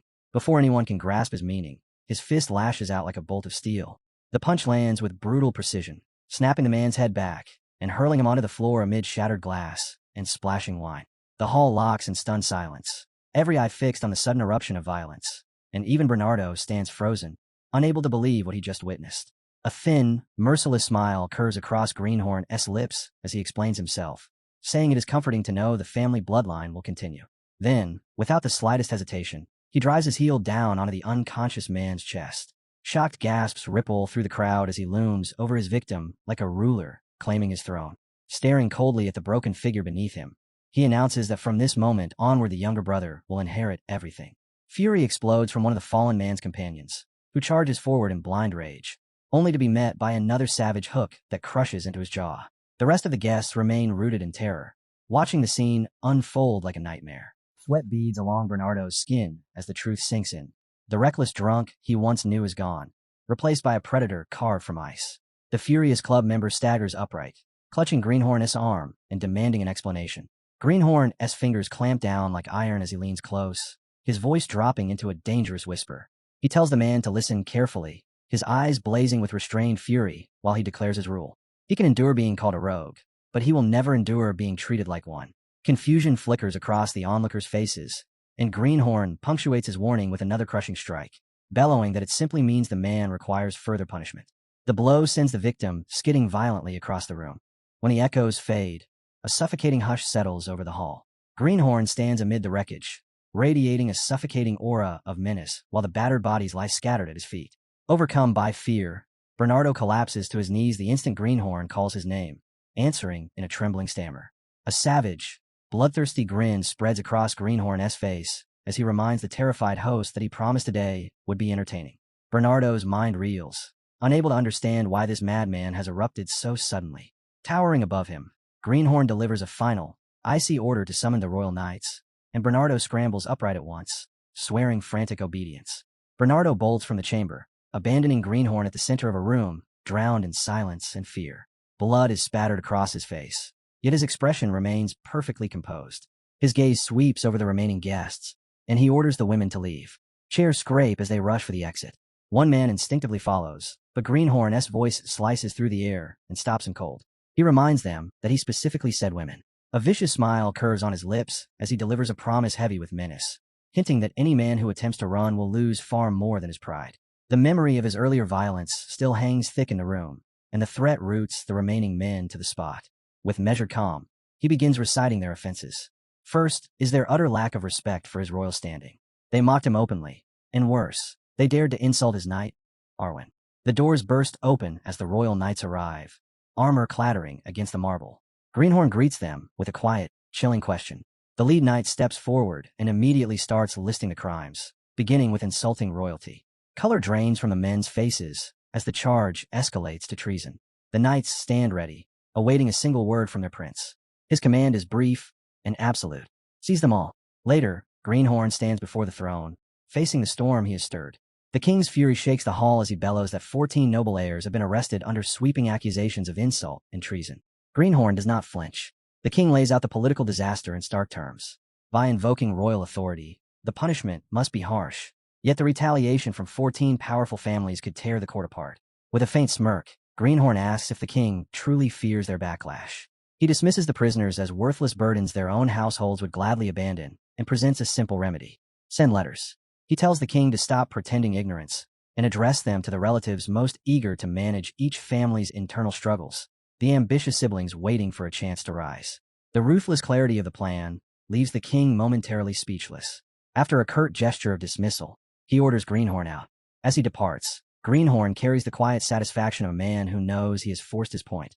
Back in his chambers, he finds his maid Adelia trembling. He attempts to soothe her, telling her there is no reason to be afraid, but his gentle tone only makes her shake harder. Through tears, she asks what mistake she has made. A grim understanding settles over him as he realizes the former Prince Adrian must have terrorized her without mercy. He remembers that her family, the Byrons, have fallen to the edge of obscurity, minor nobles clinging desperately to the last scraps of their name. In the depths of his ancient memories, the Byron name still echoes with legendary weight. Once, it stood for unmatched glory, but history has buried that brilliance. Their heroic legacy was stripped away, their descendants severed from the pride that once defined them. Now they survive as shadows of that greatness. Their honor and prestige faded into near obscurity. Yet when a status window flickers into view, it exposes a truth hidden beneath Adelia's fragile exterior. Dormant power of staggering magnitude, S-rank swordsmanship, and A-rank mana sensitivity. The revelation leaves Greenhorn momentarily shaken. What unsettles him even more are the contradictions carved in her nature. She is a butcher who loses herself in bloodshed, a battle addict driven by violent instinct, and at the same time a gentle caretaker with a brittle heart and the submissive mindset of a servant. The clash of traits paints a terrifying picture. He recognizes a talent without equal paired with a mind that lacks any restraint. Pressing a hand to his temple, he questions whether he has the right to release such a being into the world. The hesitation is brief. An S-rank gift is too rare to abandon, and among her tangled qualities he spots an opening. The passive instinct that draws her to serve a master with absolute devotion. Fixing his gaze on the trembling maid, he issues a clear command. Adelia Byron is to swear loyalty to him. The demand leaves her stunned, and he sharpens it, ordering her to become his knight and take the oath immediately. The weight of his words crushes her composure. She drops to the floor, insisting she is unworthy of such recognition. Greenhorn cuts through her protests, reminding her that she herself called her family insignificant. Then he lays out an offer that binds her future. He will shoulder responsibility for the Byrons, but in exchange she must pledge unquestioning loyalty and serve him as her master. He acknowledges the chaos raging inside her and promises that if she cannot master it, he will guide and restrain it for her. A fragile spark of hope flickers in her eyes as she asks if he truly intends to keep that promise. His reply is a steady affirmation. The vow to bring her family to the capital seals her resolve. Bowing her head, she begins her formal declaration, naming herself Adelia, eldest daughter of the Byron house, and swearing fealty to Prince Adrian Leonberg. Under his cold, assessing stare, she dedicates her entire life to his service. Satisfied, he places a hand atop her head and delivers his first order. From this moment on, she will obey him without condition. She accepts instantly, and the fear that once ruled her expression melts away, replaced by an intense, unsettling devotion. The slave mentality locks into place, and the change is immediate. Yet as the weight of his decision settles in, a flicker of doubt crosses Greenhorn's face. His every move has ignited the palace rumor mill. Poisonous whispers coil through the court, accusing him of coercing Arwen's oath through dirty tactics. They recount in vivid detail how he beat noble sons half to death and dragged them off to prison. Now a fresh scandal spreads like wildfire. He has elevated a mere maid to knighthood, and the court eagerly twists it into proof that he is assembling a private harem. Greenhorn can only stare in disbelief, wondering when he became the obsession of the entire palace. In the span of a single night, everyone has formed a judgment. His frustration is drowned out by the king's explosive entrance. The monarch bellows that he is drowning in the aftermath of Adrian's reckless politics. Uncle Vale follows, sneering and calling him pitiful, asking if he has already surrendered their wager. Then his rival, the third Prince Gillian, arrives wearing a smug grin, openly ridiculing the idea of knighting a servant. The barrage of criticism crashes over him from every side, and Greenhorn is left wondering how gossip could possibly travel this fast. The assault only halts when another presence steps into the room. The Queen. Her arrival alone is enough to ignite his temper. His mother exhales a heavy sigh, lamenting that he appears to be sliding back into his former scandals. But disappointment fades quickly, replaced by a sharp, calculating smile. She declares that the chaos actually presents an opportunity. Her solution is swift and merciless, an arranged marriage to force him into stability. The proposal hits him like a blow. With unyielding maternal authority, she announces that she will personally select a suitable bride. Steamrolled by her decree, Greenhorn sinks into his chair, defeated by a turn of events he never anticipated. Later, he stands with his newly sworn knight. Adelia asks in a small, uncertain voice whether she will finally be able to wield mana. He confirms it without hesitation and tells her she will receive a power unlike any other. Blue energy coils into his palm as he draws on his own reserves. He states that the world may have erased the legend of the Sword Marquis, but he remembers it in perfect clarity. Golden light blooms and wraps around Adelia as he calls forth the legacy of her ancestor, Agnes Byron. He summons the path she carved, the blade that once moved as an extension of her will, and the indomitable spirit that defined her. The rhythm of that ancient warrior's heart is etched directly into Adelia's being. When the light fades, the ritual stands complete. For the first time in her life, Adelia Byron feels mana flow through her, and Greenhorn receives silent confirmation that the awakening has succeeded. The imprint stabilizes, and the mana settles deep within her body, condensing into a newly formed mana heart. Adelia lifts her trembling hands, staring in disbelief as unfamiliar energy flows through her veins. Greenhorn tells her he has demonstrated the method for forging that heart and orders her to repeat the process whenever she has the chance. The moment the explanation leaves his lips, his legs give out and he collapses. Adelia cries out in panic, but he grinds his teeth and silently curses the frailty of Adrian's body. Creating a single mana heart has drained him to the brink. He waves off her alarm and claims it is nothing more than exhaustion. She cannot accept that answer and demands to know why he would exhaust himself for someone as insignificant as her. His response is curt. It does not matter. He orders her to leave. When he turns back, she is still standing there, eyes fixed on him with an intensity he cannot read. Without warning, she drops into a deep bow, her face twisted with fierce devotion as she swears to serve him loyally for the rest of her life. A satisfied smile spreads across his face as he reminds her not to forget that he is her master. She agrees without hesitation, her loyalty absolute. Yet as he looks away, a darker thought takes root. He fears the day she might forget. The power of an awakened S-rank talent without restraint is something even he does not want to face. Several days pass. Arwen Kurgan arrives in full armor and reports to her master that Bernardo Ely is being held by the Royal Guard as a witness to the social club incident, sealed off from visitors until the trial. The news catches Greenhorn off guard. He groans and asks if he is required to attend, and Arwen calmly informs him that royalty stands above such proceedings. The answer eases his mood. Later, as he complains about the entire affair being exaggerated, Adelia works quietly nearby. He suddenly calls to her. Startled, she looks up as he asks whether her mana heart has stabilized. She confirms that it has. Satisfied, he leans forward and declares that she will begin training with him from now on. With a confident gesture, he orders her to change and meet him at the training grounds, reminding her as she hesitates that she is a knight, not a maid, and to drop the cleaning rag. Soon he is stretching on the training field, preparing for the session. His movements stop abruptly, and his head snaps to the side, eyes narrowing. He demands to know what the intruder thinks he is doing. Vale Ballarhard answers sharply that he is warming up, but Greenhorn cuts him off and states coldly that he was not talking to him. He is talking about Adelia, driving herself past every sane limit, circling the training ground again and again until her breath turns ragged. Greenhorn watches her with casual certainty and tells his uncle he is making her a knight, stating it as if the decision were already carved in stone. Vale explodes in anger, his voice thundering as he accuses the prince of cheapening a title earned through blood and years. He tears into him for his recklessness, but Greenhorn snaps back without hesitation, calling him an interfering busybody and demanding to know why he keeps showing up if he despises everything he sees. Vale falters mid-retort. At that exact moment, Adelia staggers and drops to one knee, gasping that she has finished her 10 laps. Silence settles between the two men as they watch her struggle for air. She immediately bows her head and starts apologizing for disrupting them, but Greenhorn cuts her short and presses a wooden sword into her hands. Forget it. Take this. A confident grin tugs at his lips as he announces that he will teach her the basics. Nothing more. He steps forward, sets his stance, and delivers a clean, powerful swing that carves through the air. This is how you stand. This is how you strike. Adelia's eyes widen as he orders her to try. Her arms tremble from exhaustion while she forces her body into position, awkwardly copying his posture. Then she moves. The swing that bursts from her is flawless and explosive, the impact cracking the ground beneath her feet. Vale freezes on the sidelines, stunned into silence. Greenhorn feels the same shock slam into his chest. She reproduced it perfectly after seeing it once. Completely unaware of the storm she has caused, Adelia looks up and timidly asks if her stance was right, but Greenhorn barely hears her. A chill crawls down his spine as panic replaces surprise. If he ever relaxes around her, she will overtake him in an instant. Memories of the original prince's cruelty flash through his mind, and with them comes the reminder that her loyalty belongs to strength alone.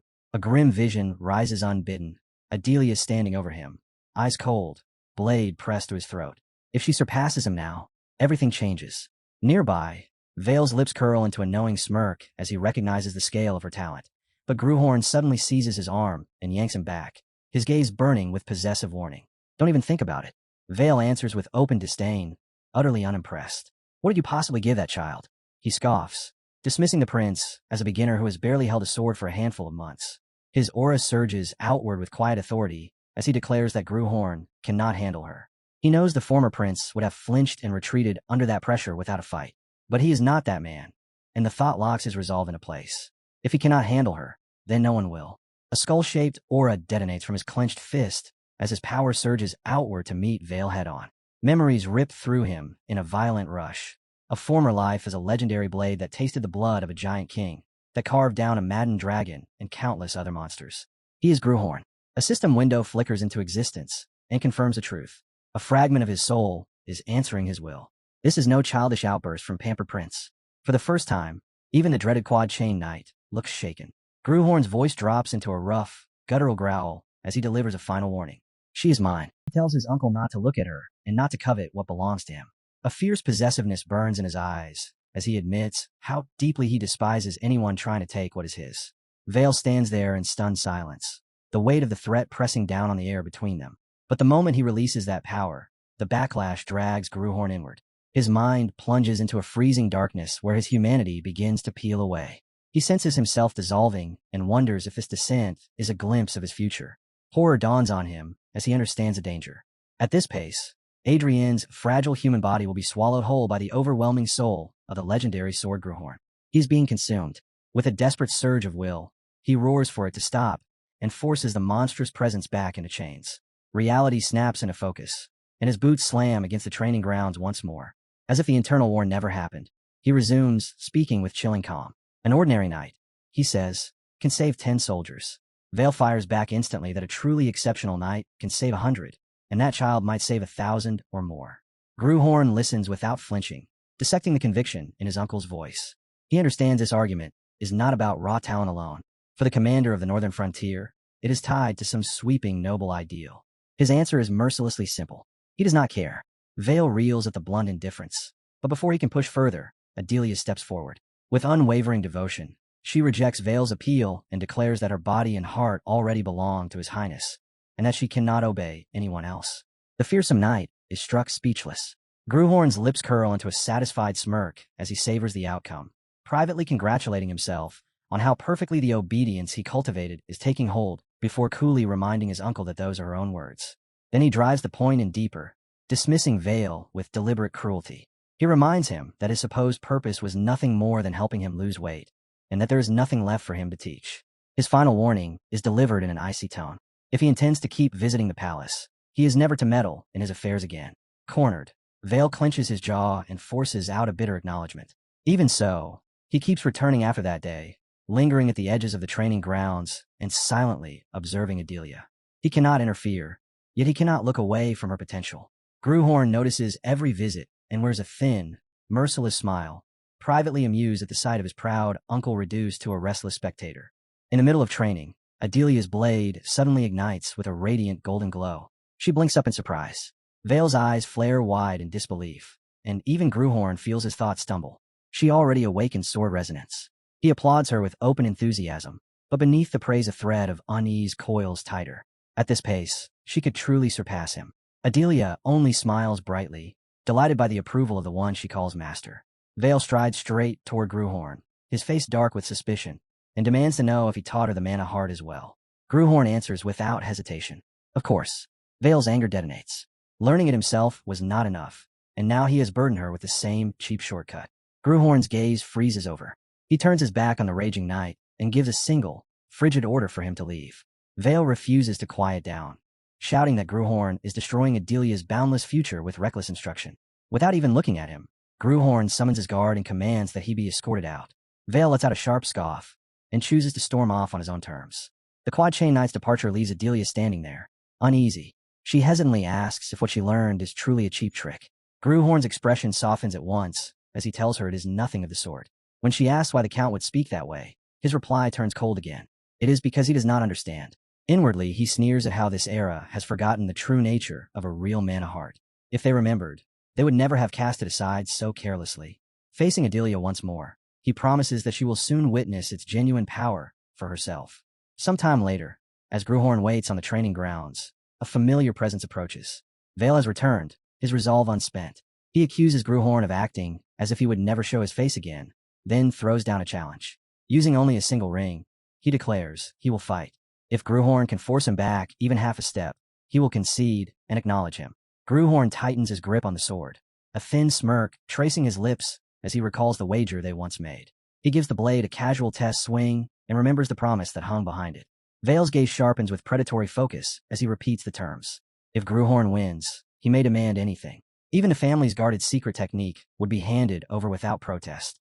Ambition flickers in Gruhorn's eyes. That prize is not the one he truly seeks, but he accepts the conditions all the same. With a sharp roar, he surges forward, his blade arcing straight for Vale's neck. The older knight does not so much as twitch. A faint smile curves his mouth as he notes the lethal intent of an opening strike aimed to kill. The sword is still as vicious as ever. Gruhorn twists his footing and follows with another crushing blow, power burning in his eyes. Yet Vale stops it with a single relaxed motion. Wood crashes against wood as Gruhorn pours his weight into the clash. Vale peers down at him, utterly unshaken, and asks if that is truly everything he has. The confidence drains from Gruhorn in an instant as the gulf between them becomes undeniable. The recoil alone hurls him backward, his boots gouging a long scar through the dirt before he regains balance. Vale watches from above and coolly wonders if he has already surrendered. Gruhorn pushes himself upright with a stubborn grin. Not chance. He admits in the privacy of his thoughts that his uncle is insufferable, yet monstrously strong. Vale is clearly waiting for his mana to run dry, so he can crush him in a spectacle of humiliation. And with his current mana heart, that outcome is inevitable. Instead of charging again, Gruhorn lets his stance loosen and shifts tactics, amusement glinting in his eyes. He asks whether it is not strange.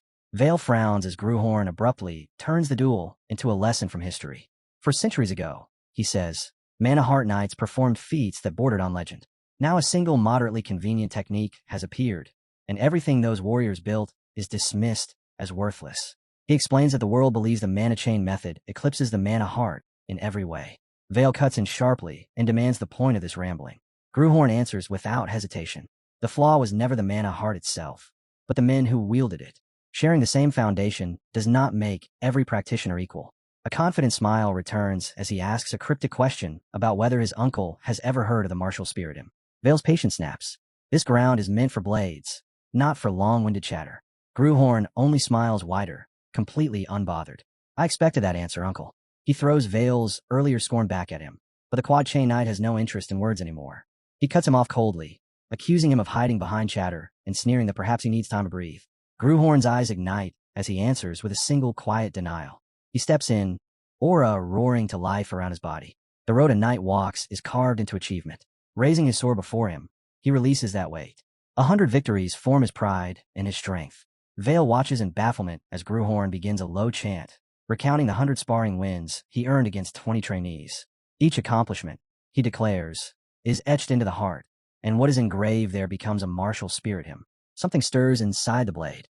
A dormant force awakens, the hymn of sparring taking shape. With a sharp grin, he calls it a modest relic of the past year and a half, and triggers its power. This, he announces, is the genuine might of the mana heart, the martial spirit hymn. Even as the aura settles over him, Vale remains unimpressed. To him it is no different. As long as Gruhorn relies on a mana heart, he insists, he will never overcome the dominance of the mana chain. Gruhorn offers no reply and surges forward again, steel crashing against steel. Vale calmly explains that the mana chain exists to force a destructive backlash through any mana heart. Confidence colors every word as he mocks Gruhorn for being skilled at enduring punishment and nothing more. Gruhorn's smile only deepens. He exposes the truth behind the hymn. To forge it, he fought more than 100 sparring matches and endured the crushing surge of the rings over 1,000 times, tempering a power built to confront knights like Vale. For every 100 collisions, he survived 1,000 waves of agony. That endurance is the essence of the hymn of sparring. Energy throbs through his sword, and for the first time Vale's expression shifts with genuine interest. Now the duel feels worthy. Empowered by the hymn, Gruhorn locks blades with him in dead balance before exploding into a relentless storm of strikes that forces the quad chain knight a step back. A fierce, almost unhinged grin stretches across his face. Vale registers his surprise in silence, noting that the boy has persisted far beyond expectation. When Gruhorn demands to know how this is happening, Vale answers by reminding him that mana is not a single uniform force. He calls him arrogant, then drives his blade forward in a decisive arc. Teal light flares along the strike as it smashes through Gruhorn's defense and tears his guard apart. Playtime is over, he announces flatly, admitting that the prince lasting this long is already impressive. As Gruhorn crashes to the ground and struggles to rise, the truth hits him with bitter clarity. His ordinary grade him was never enough to win this fight. Standing over the fallen prince, Vale doesn't press the attack. Instead, he begins speaking like a man reciting a forgotten chronicle, dragging the battlefield 4 centuries into the past. 400 years ago, he says, the knights committed a fatal error. In their obsession with peace, they exterminated every true enemy, leaving the generations that followed with nothing worthy to challenge them. At first, their supreme sword arts, the authentic method of refining the mana heart, and the radiant martial spirit hymn were carefully preserved. But time eroded everything. Those teachings decayed, then vanished, until even the wars against dragons and giant kings were dismissed as ridiculous myths. In their place came diluted hymns, crafted for human wars against human foes, good enough to defeat soldiers and rival knights, but incapable of touching the realm of heroes or legends. Such shallow arts, Vale concludes, can never lead anyone to transcendence, and tricks like the mana chain are proof of that decline. Flat on his back, Gruhorn only snorts and asks if his uncle has been drinking, because none of that sermon makes sense to him. Yet his will remains uncrushed. Inside, he mocks Vale as a pompous, deluded knight. Then a deep crimson aura begins seeping from his skin, and he declares that everyone present is about to witness how much power their era has truly lost. A savage, draconic presence detonates around him as he forces himself upright, vowing to teach them personally. He will show them the strength that can tear open dragon scales and drink their scorching blood. With a thunderous roar, he releases his hidden might and starts chanting the legendary hymn of true dragon slaying. The force is catastrophic.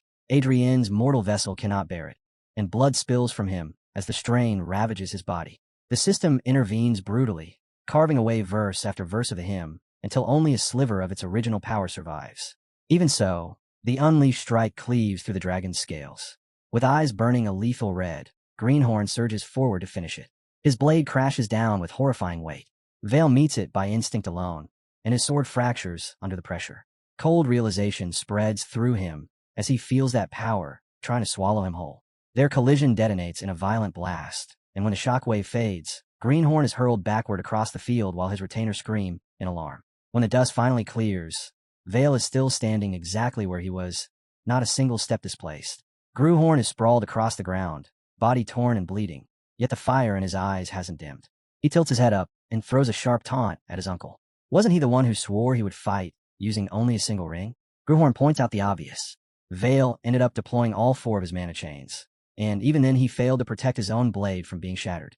He admits without hesitation that the mana heart still lags behind the mana ring, a gap he had willingly tried to overturn. Fixing his uncle with a hard stare, he calls him by his full name and title and delivers the verdict plainly. Count Vale Baller Hardy has lost. The instant that declaration leaves his lips, a memory crashes back into him.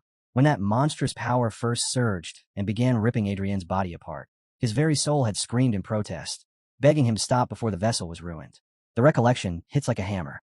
A violent pain detonates in his chest, and by the time the day fades, he is collapsing onto his bed, the backlash claiming its due.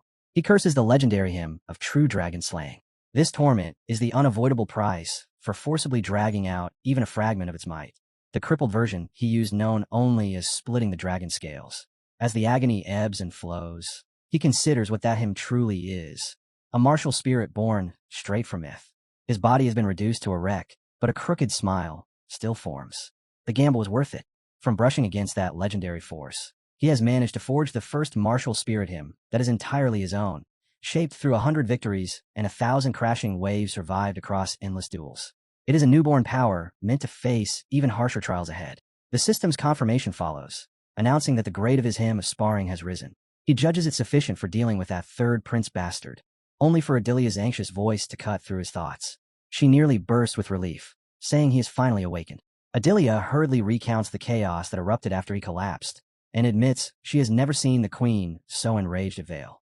Gruhorn dismisses it with a quiet scoff, convinced they both earned that fury. When she adds that his uncle left strict instructions to be informed the moment he regained consciousness, his expression turns cold. He tells her not to send any report yet and eases back into the pillows, deciding to rest. He understands the stakes clearly. If he fails to mend his spirit after the hymn's backlash, the cost will be catastrophic. His mind would splinter, trapping him inside an endless maze of his own memories until madness consumed him. The image of being imprisoned within the sword's recollections after finally reclaiming his humanity sends a chill through him, and his thoughts drift to its original wielder, the legendary swordswoman Agnes Byron. Later, while they share a quiet meal, he tells Adelia that as a descendant of the Byron bloodline, she should be capable of inheriting the martial spirit her ancestor left behind. The revelation stuns her. She had never imagined her lineage reached back to a legendary figure. Gruhorn states it plainly. To wield a hymn of that caliber, she will have to grow far stronger than she is now. Then his tone sharpens, and he asks the question that truly matters. Why does she want to learn the sword? The words hit her without warning. Adelia freezes, thoughts colliding in her head. The possibility of truly becoming a knight overwhelms her so completely that she can't organize a single clear answer. Watching her struggle, Gruhorn rises from his seat and tells her to think it over and answer later.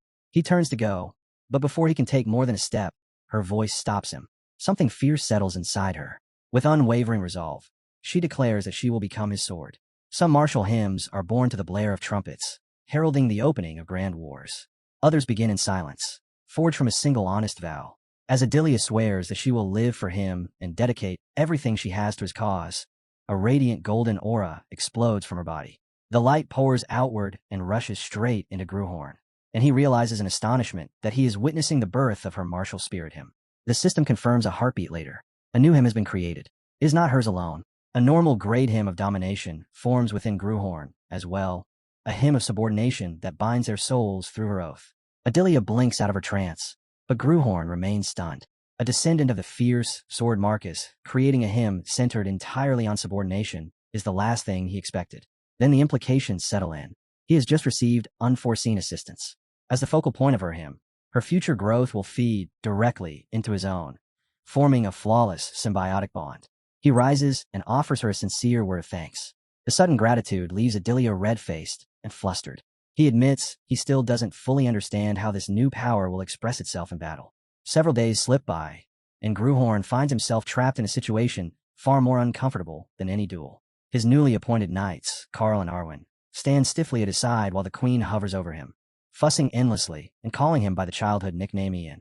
He clenches his jaw and endures it in silence, thinking that facing enemies on a battlefield is infinitely simpler than navigating the affection of someone who genuinely cared for the frail Prince Adrian he replaced.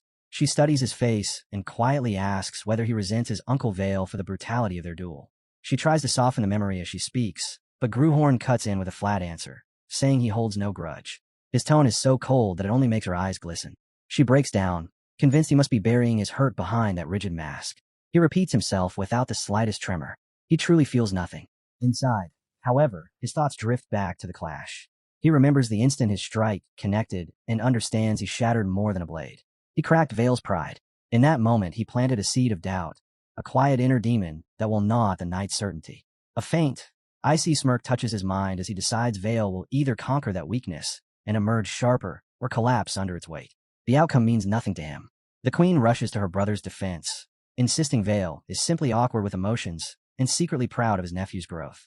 Then she reveals something that stops Gruhorn cold. Vale personally approached the king to argue on Adrienne's behalf. It was his uncle who secured the early end of his probation.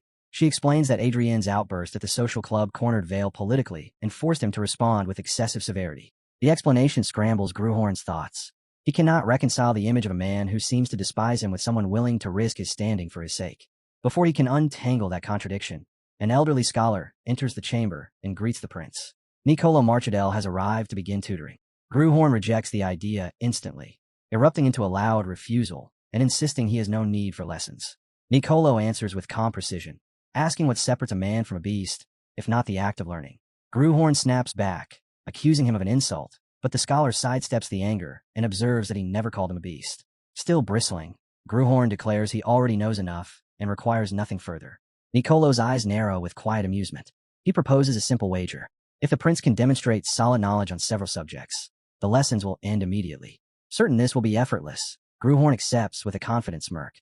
The exchange that follows grows heated, and he slams his hand against the table while arguing that a ruler must embrace ruthlessness because mercy invites betrayal.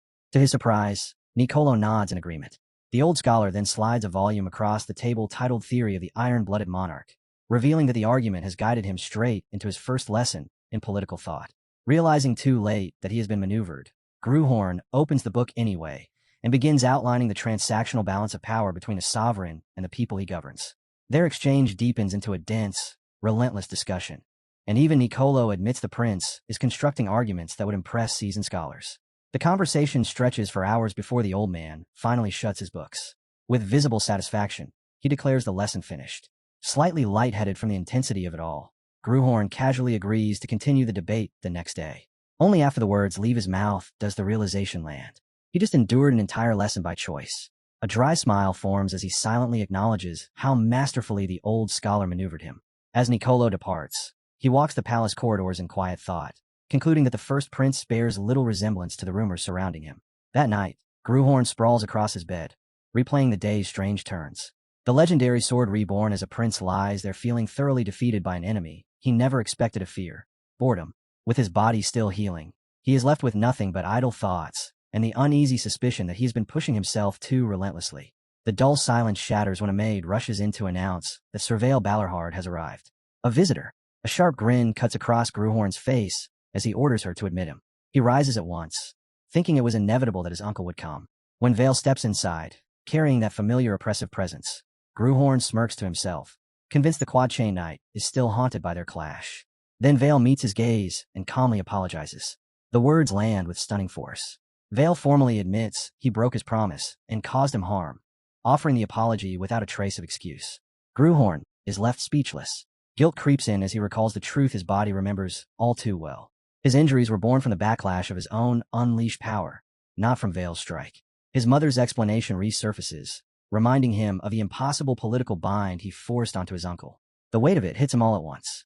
Seeking restitution, Vale offers to grant any request. He even proposes surrendering his prized armor. Flustered, Gruhorn snaps that he has no use for such junk, inwardly scoffing at the sight of a feared swordsman tangled in his own remorse. Reasserting control, he straightens and declares he will name a single wish. He asks only for permission to leave on an outing. Vale blinks in confusion and reminds him that his probation has ended and he is free to come and go. Gruhorn's grin sharpens as he clarifies that he is not asking for a casual stroll. He wants a true journey, one that carries him far beyond the capital. Vale accepts without resistance, noting that arranging everything around the upcoming banquet will take time. Gruhorn waves the concern away, as if it means nothing. Once the agreement is sealed, Vale promises to send word when the schedule is finalized, and the suffocating tension that filled the room finally begins to thin.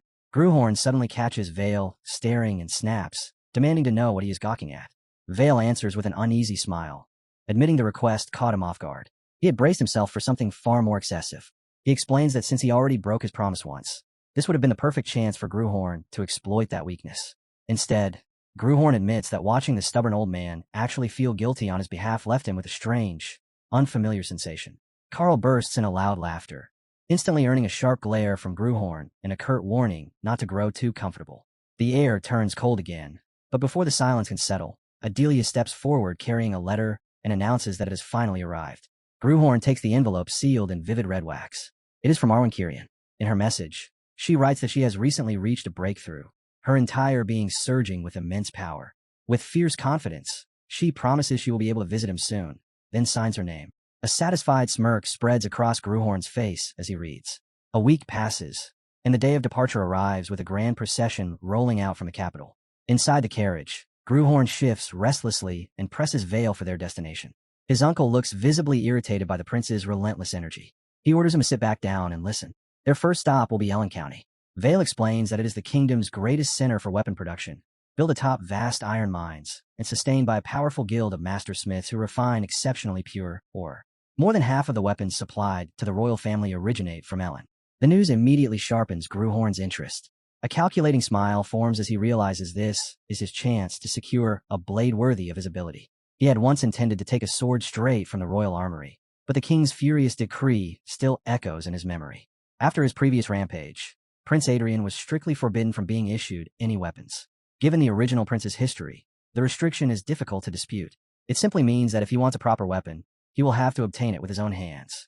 He studies his uncle from the corner of his eye, reflecting that for someone so rough around the edges, Vale can be unexpectedly considerate. As the royal convoy moves steadily through the countryside, Gruhorn grumbles about his uncle blocking the scenery outside.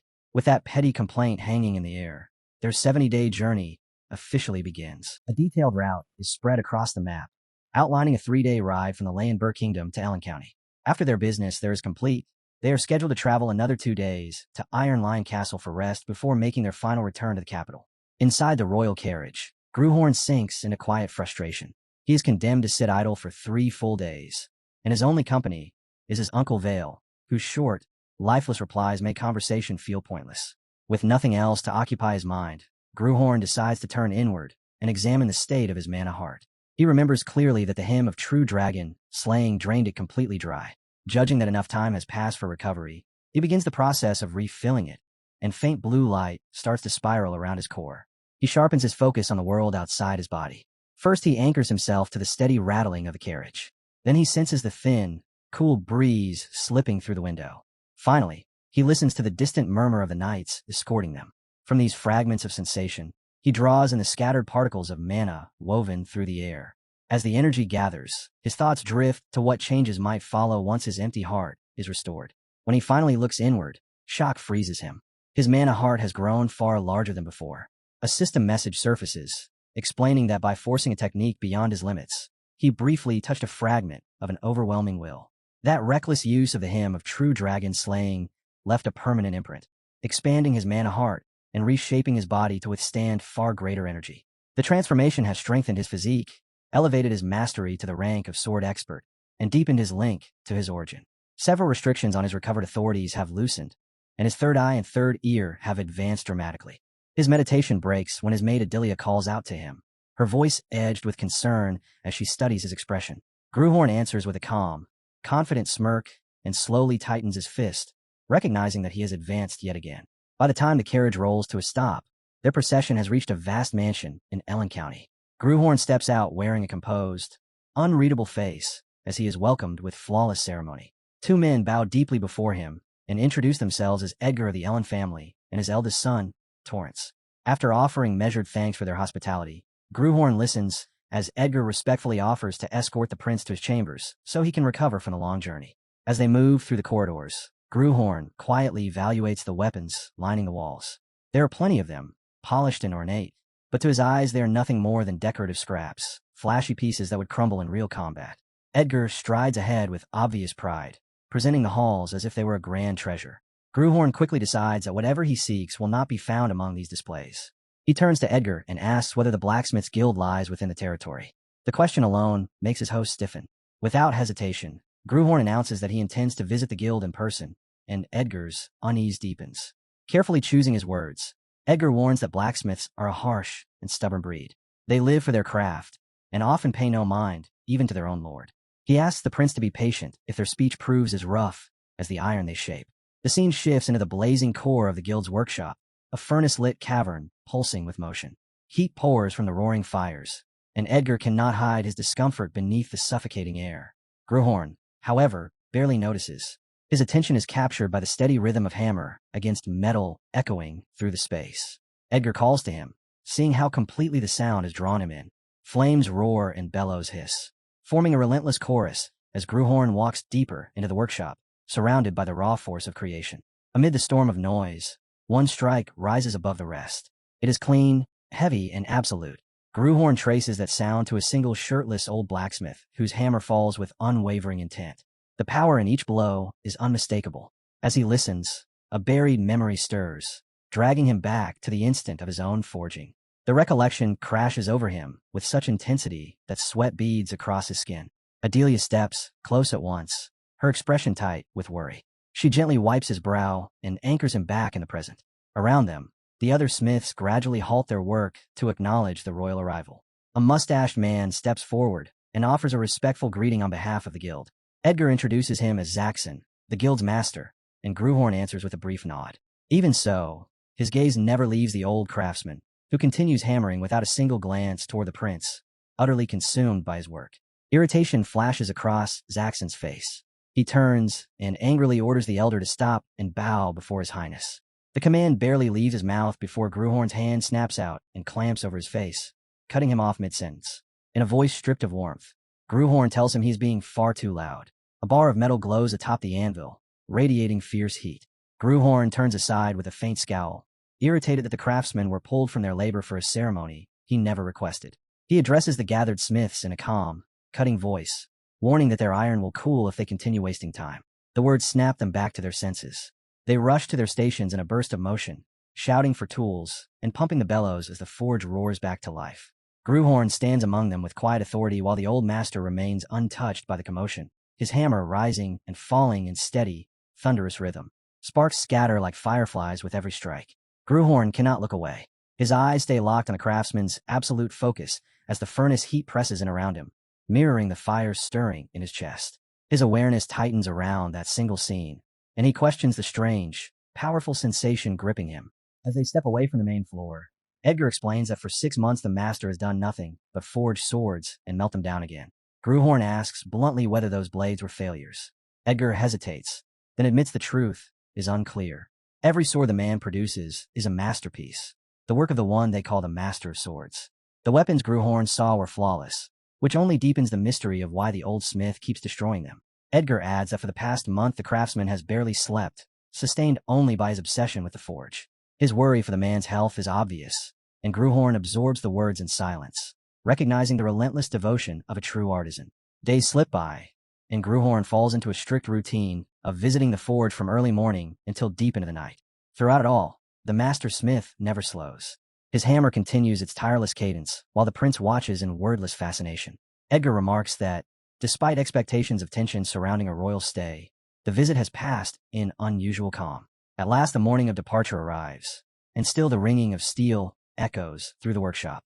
Gruhorn feels a sharp disappointment. He had hoped to witness the sword's completion before leaving, and the thought of missing it settles heavily in him. Vale approaches to remind him that it is time to prepare, with a farewell gathering scheduled that evening ahead of their early exit. Edgar shares the same quiet regret, wishing the prince could have seen the finished blade even once. Then the stillness breaks as Edgar comes running back, breathless with excitement, announcing that the master smith has finally completed the sword. Gruhorn lifts his head in open disbelief at the announcement. Bathed in the fading light of the setting sun, the master smith stands tall with his finished work. He wipes the blade with slow, deliberate care, granting it a final polish. The sword shines with perfect clarity, its surface catching the last rays of daylight like a mirror. Then the old craftsman steps forward and lowers himself to one knee, offering the weapon with steady hands. He declares that this blade is dedicated to his highness. Gruhorn studies the gesture in silence, his face giving nothing away as he accepts the presentation. The master speaks in a low, worn voice, describing how the metal was heated until it burned like a rising sun, then cooled until it deepened into the crimson hue of a king's robes. Only through that balance, he says, can a sword worthy of both a son and a king be born. Gruhorn turns the weapon slightly, inspecting its flawless edge, and asks whether it carries a name. The exhausted craftsman answers after a brief pause. He calls it Twilight. To him, it marks the dusk of his own life, but for the prince it signals the beginning of a new dawn. Gruhorn lets out a quiet, amused breath, noting that the blacksmith speaks with unexpected poetry. A faint smile touches the old man's lips, and then his strength gives out. He collapses mid-step, whispering in relief as Gruhorn catches him before he hits the ground. Shock ripples through the gathered entourage. Gruhorn immediately orders that word be sent to Vale that he will remain for the night. By evening, royal knights stand posted around the forge while the old master rests in bed. Later, seated beside him, Gruhorn listens as the craftsman murmurs that the sword began taking shape the instant the prince arrived. He believes the blade itself chose the day of its birth. Gruhorn questions the idea in silence, then leans closer and quietly reveals the truth of his own nature in a whisper meant only for the old man. The blacksmith's eyes widen as understanding strikes. He realizes who stands before him, and Gruhorn confirms it, explaining that this is why the craftsman's heart was never hidden from him. The revelation steals the old man's breath, but peace soon settles over his features. He asks softly to hold the sword one last time. Gruhorn places Twilight back into the hands that forged it. The craftsman grips the hilt with sudden clarity and raises the blade enough to speak a final blessing. He wishes for the sword to rise to the greatness of the master who will wield it.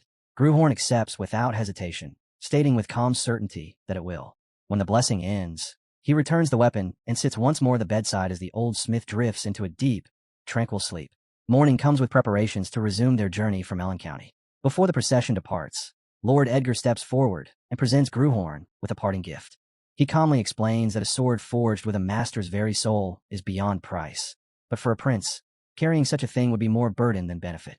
Instead, he presents a magic sword from his own private collection, a weapon he considers far more practical. Greenhorn takes the blade and studies it with a practiced eye, quickly judging it to be a solid middle-grade weapon.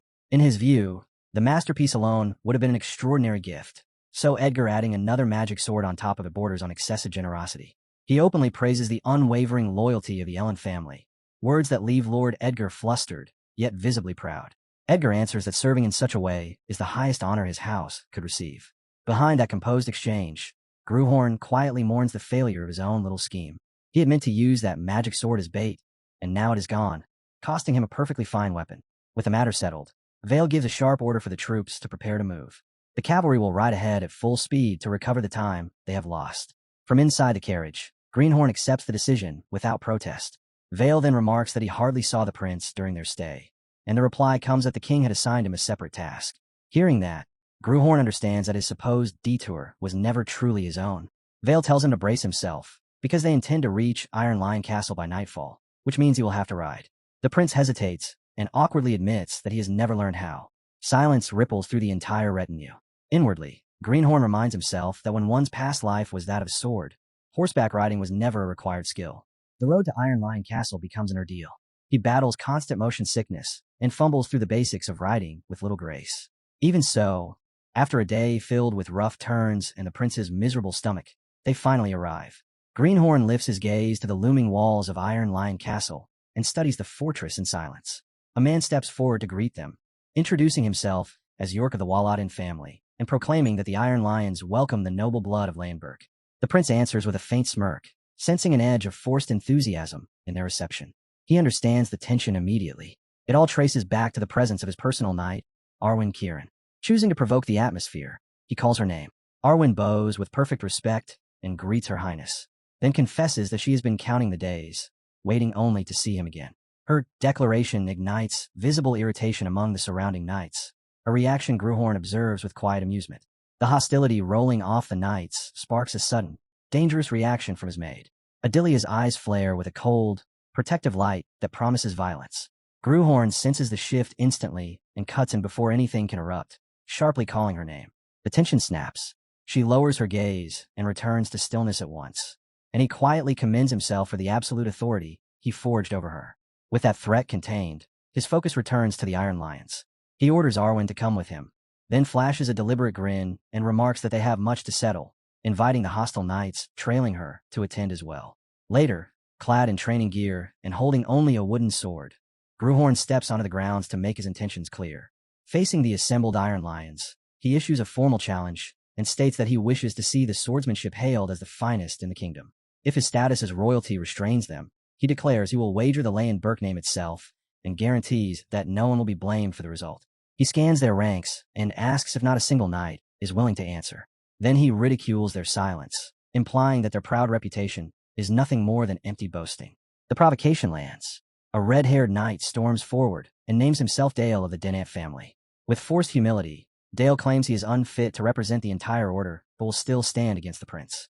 Greenhorn answers coolly that no permission is required, since he was the one who called for the duel. Dale offers a last warning for caution and lunges. Gruhorn does not even flinch. The knight's heavy strike crashes down, only to be stopped by an effortless guard that releases a burst of blue energy. In the same motion, Gruhorn delivers a crushing counter that hurls Dale across the ground and ends the bout instantly. A faint blue aura flickers over his chest as he smirks and calmly requests the next opponent. The Iron Lions stare at their fallen comrade in stunned disbelief. Fury pushes another knight, Paul Rothus, into the ring. He loudly proclaims that unlike first-year Dale, he is a third-year apprentice, as if seniority might change the outcome. It does not. He is dropped with the same casual precision. One after another they rush in, a fifth-year named Hallie, then an eighth-year named Judith, each announcing their rank before being swept aside. Gruhorn remains utterly relaxed, batting away every assault as though swatting insects. Within minutes the training ground is strewn with unconscious apprentices, and Greenhorn surveys the scene with unmistakable boredom etched across his face. He turns to the knights, still standing, and states that he would now like to see the official knight step forward, openly mocking how long they have taken to act. Then he calls Arwen's name and tells her that when he leaves, she will be returning with him. She bows at once and accepts the order without hesitation. Gruhorn watches the exchange with a faint smirk, noting how effortlessly everything falls into place. A white-haired official knight finally advances and comments that he has heard the prince enjoys wagers, proposing they add a small bet to sharpen the duel. He begins to suggest that victory would earn him Arwen, but Gruhorn cuts him off immediately and rejects the idea. He states in a firm voice that Arwen is not a prize to be traded, words that visibly shake her. Instead, Greenhorn proposes a different stake and commands his knight Carl to bring a sword. Carl steps forward with an ornate blade, which Gruhorn takes and presents as the wager, declaring that if the knight wins, the weapon will be his. Arwen starts to object, but Gruhorn silences her and tells her plainly that she is worth 1,000 swords. He adds that the value of a sword master cannot be measured against any mere weapon, leaving her unable to respond and deeply stirred. The white-haired knight accepts with a thin smile and introduces himself as Dunham of the Fahrenheit family, an official knight on the brink of reaching triple chain. Gruhorn casually remarks that this still makes him a double-chain knight, a jab that irritates Dunham. Regaining his composure, Dunham reveals his own weapon and names it as the 17th blade forged by the legendary master smith of swords. Gruhorn answers with an amused smile and calls the coincidence amusing. He draws his own sword, Twilight, and announces that it is the master's 100th creation. The claim freezes Dunham in shock, as he has never heard of such a blade. The prince explains that it was the smith's final work, completed only days ago. Dunham's sword begins to hum, with gathering energy, as he admits that while he believes the prince follows a misguided path, he can still sense the relentless dedication etched into that weapon. Greenhorn smirks at the judgment and dismisses it as meaningless. Dunham responds that the respect he shows was never entirely his to give. From the side, Adelia observes the exchange and understands that the knight's regard is directed toward her. Greenhorn calmly states that the only recognition that matters to him is the respect of his own people. He shifts his gaze to Adelia and orders her to observe the duel without missing a single detail. At once, a vast surge of blue energy bursts from Gruhorn's body, roaring outward in a violent tide. Behind him, the image of a towering spectral knight takes shape, its presence heavy and unmistakable as he declares that this is the road Adelia must now follow. Golden light answers his call. Adelia is wrapped in a radiant aura of her own, her power synchronizing with his as if drawn into the same current. She accepts the command with absolute certainty, her resolve hardening in silence. Elsewhere, Vale sits with a companion who casually asks how many times they have come to Iron Lion Castle. Vale answers that this marks their 4th visit, and the number drags him into quiet reflection. His companion begins recounting the appearances of the other princes, pointing out that Adrian alone never showed the slightest interest in the Iron Lions. The man suddenly slams his cup onto the table, anger flaring as he insists that no matter his reputation, Adrian was still the rightful heir to the kingdom. He accuses Vale of carrying much of the blame for the prince's downfall, arguing that if the commander of the 3rd Legion had offered even minimal support, the boy would never have been driven into such isolation. He presses Vale, demanding to know why he chooses to act like a guardian only now. Vale answers with a low, heavy voice and admits that he truly did abandon his nephew. Memory drags him backward to the image of the original Prince Adrian, a drunken despot Vale had judged utterly unfit to rule. He remembers confronting the boy when he was intoxicated by a vile potion, recalls the wild fury in his eyes and the reckless way he swung a sword even at his own uncle. To Vale, the prince had seemed like a lost cause, a hopeless fool beyond saving. When he finally returned north in disgust, a letter and a bottle of wine followed, a so-called gift laced with poison. Vale remembers calmly burning the toxin away with mana as he drank, and with it he erased the last fragment of familial warmth he felt for the child. Yet the same boy he dismissed has since transformed, enduring brutal training and sharpening himself day after day. His companion reminds him of the words Vale once spoke without hesitation, that the first prince must never ascend the throne. Vale's hand tightens into a fist as he acknowledges that the person standing now is no longer the wretch from his memories. He decides he will grant his nephew a chance, enough to let him stand on equal footing with the other princes.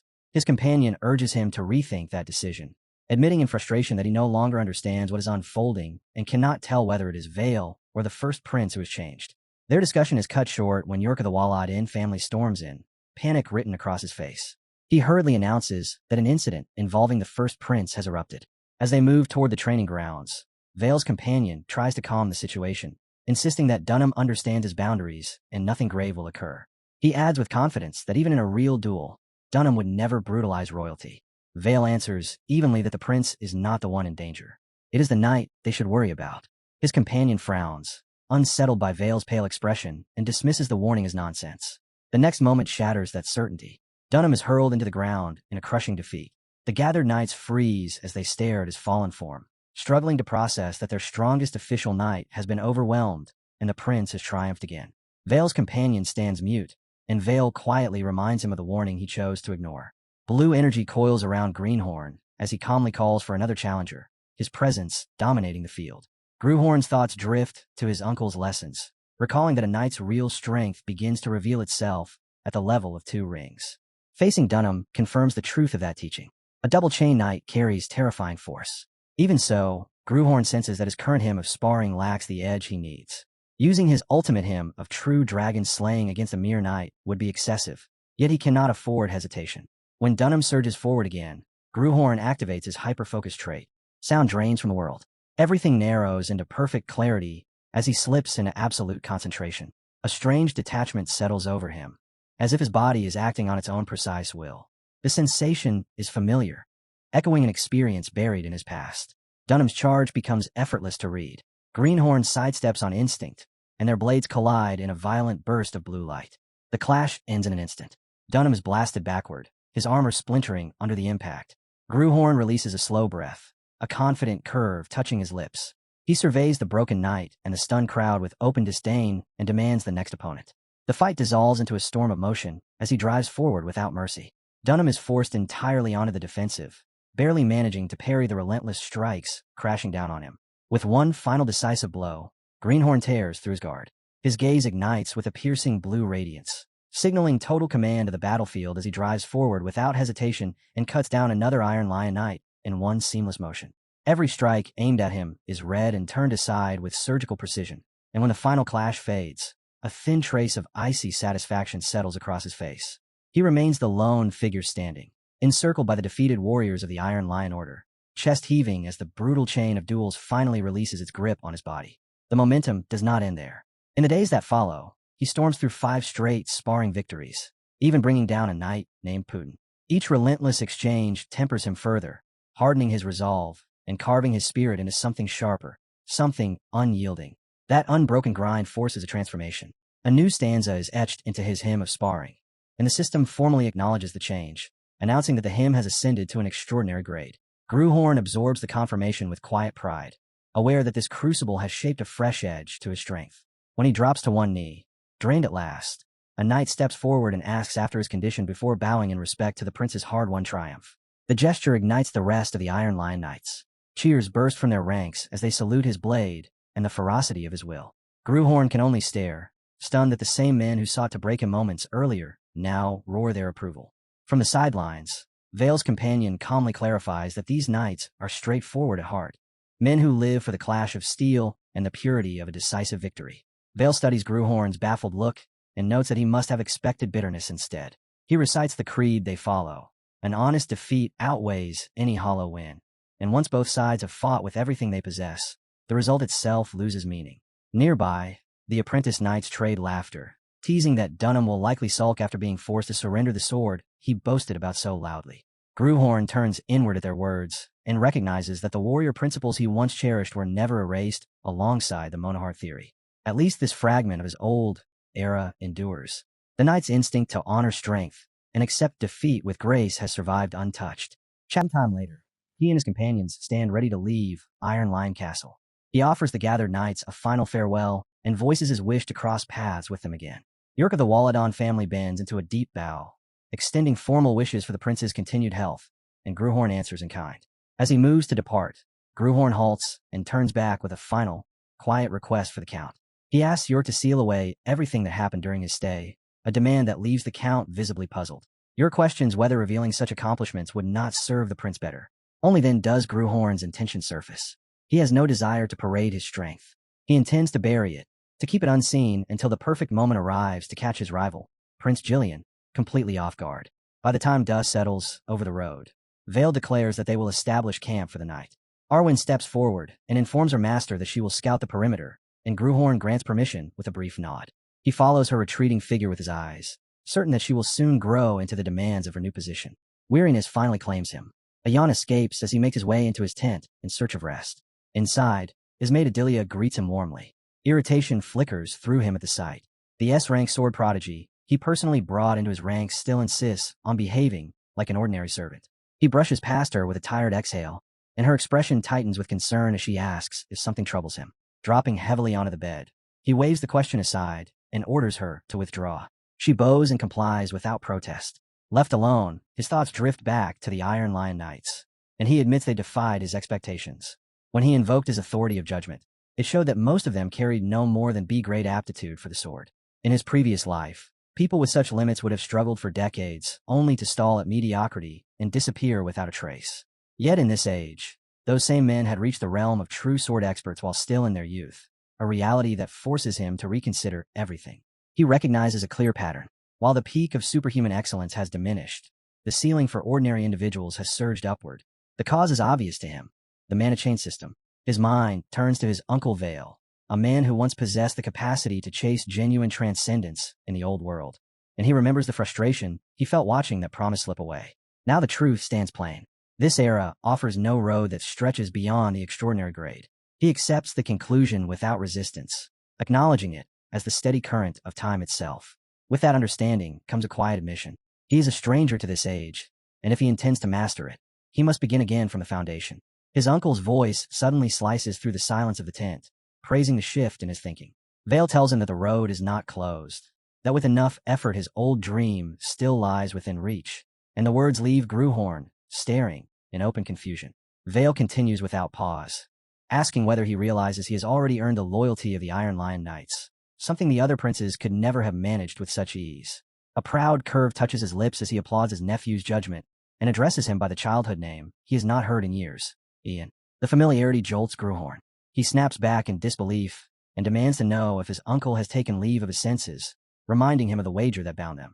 When he presses about the bet involving the third prince, Vale calmly corrects him. Their agreement, he explains, was only to defeat a double-chain knight, and that condition was satisfied the moment Dunham fell.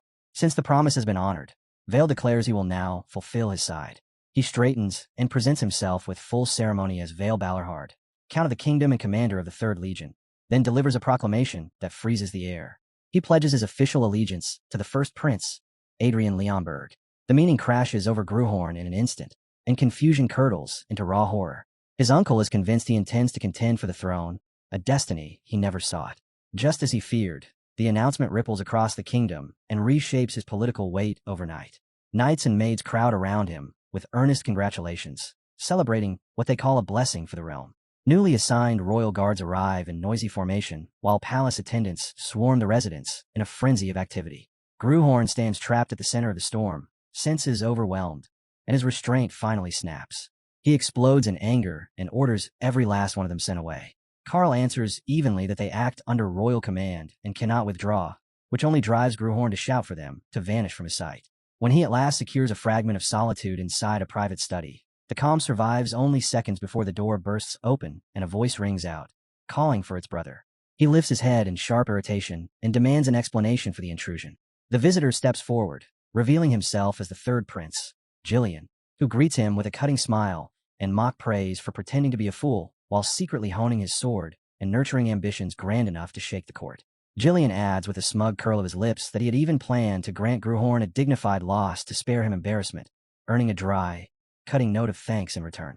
The mock civility evaporates as Jillian's expression hardens into naked fury. He pronounces that Gruhorn has committed an unforgivable error and will suffer for his deceit.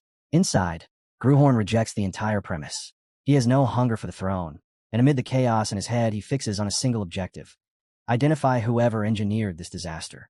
That trail leads him straight back to Vale. Facing his uncle, Gruhorn declares that he will cooperate for the moment, but insists that a path of retreat must be prepared, repeating with emphasis that the crown means nothing to him. Vale answers with a faint, knowing smile and asks whether his nephew fears for the standing of the Balorhard name. He reminds him that their house stands as the kingdom's living shield, the force that holds back the monstrous tides pouring from the northern mountains. As long as the court remembers that ever-present danger, he says, their family's influence will not waver. The reassurance eases some of Gruhorn's tension, while Vale adds that this political shift was bound to occur sooner or later. Vale then presses further, questioning whether Gruhorn truly ignores the bleak destiny awaiting a firstborn prince who fails to seize the throne. He warns that passivity will not spare him and grants his nephew time to come to terms with reality, closing with a cold observation that the legitimacy of a firstborn only vanishes with his death. Later, alone in his chamber, Gruhorn exhales slowly, certain that no span of time will bend his resolve. His thoughts return to the goal that eclipses all others, reclaiming the authority and transcendent strength he once commanded. Against that towering pursuit, the struggle for succession feels insignificant. His memories of past conviction linger as the scene opens onto a vast ballroom, blazing with light and crowded with nobles.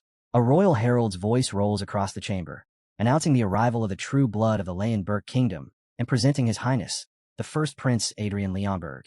Eyes throughout the hall track him, with strained smiles and guarded stares. Within the sea of faces, a woman cloaked in purple observes with a subtle, unsettling smile that suggests hidden knowledge. The ceremony flows into the banquet, where the results of his change stand exposed. He descends the sweeping staircase with measured confidence, and murmurs ripple through the gathering as nobles rush to praise the regal poise that makes him resemble a king in his prime. Inside, Gruhorn dismisses their lavish praise with open contempt. Their obsession with his slimmer figure strikes him as pathetic, and he surveys the crowd with a cold, measuring gaze, wondering if this hollow display truly represents the kingdom's highest class. When he lets his perception open fully, their facades peel away. What he sees disgusts him. One after another, they reveal the same inner stain, a serpent's heart coiled deep within, the residue of evil karma left by lives built on exploitation and crushed bodies. In that ocean of rot, only a small cluster escapes his condemnation.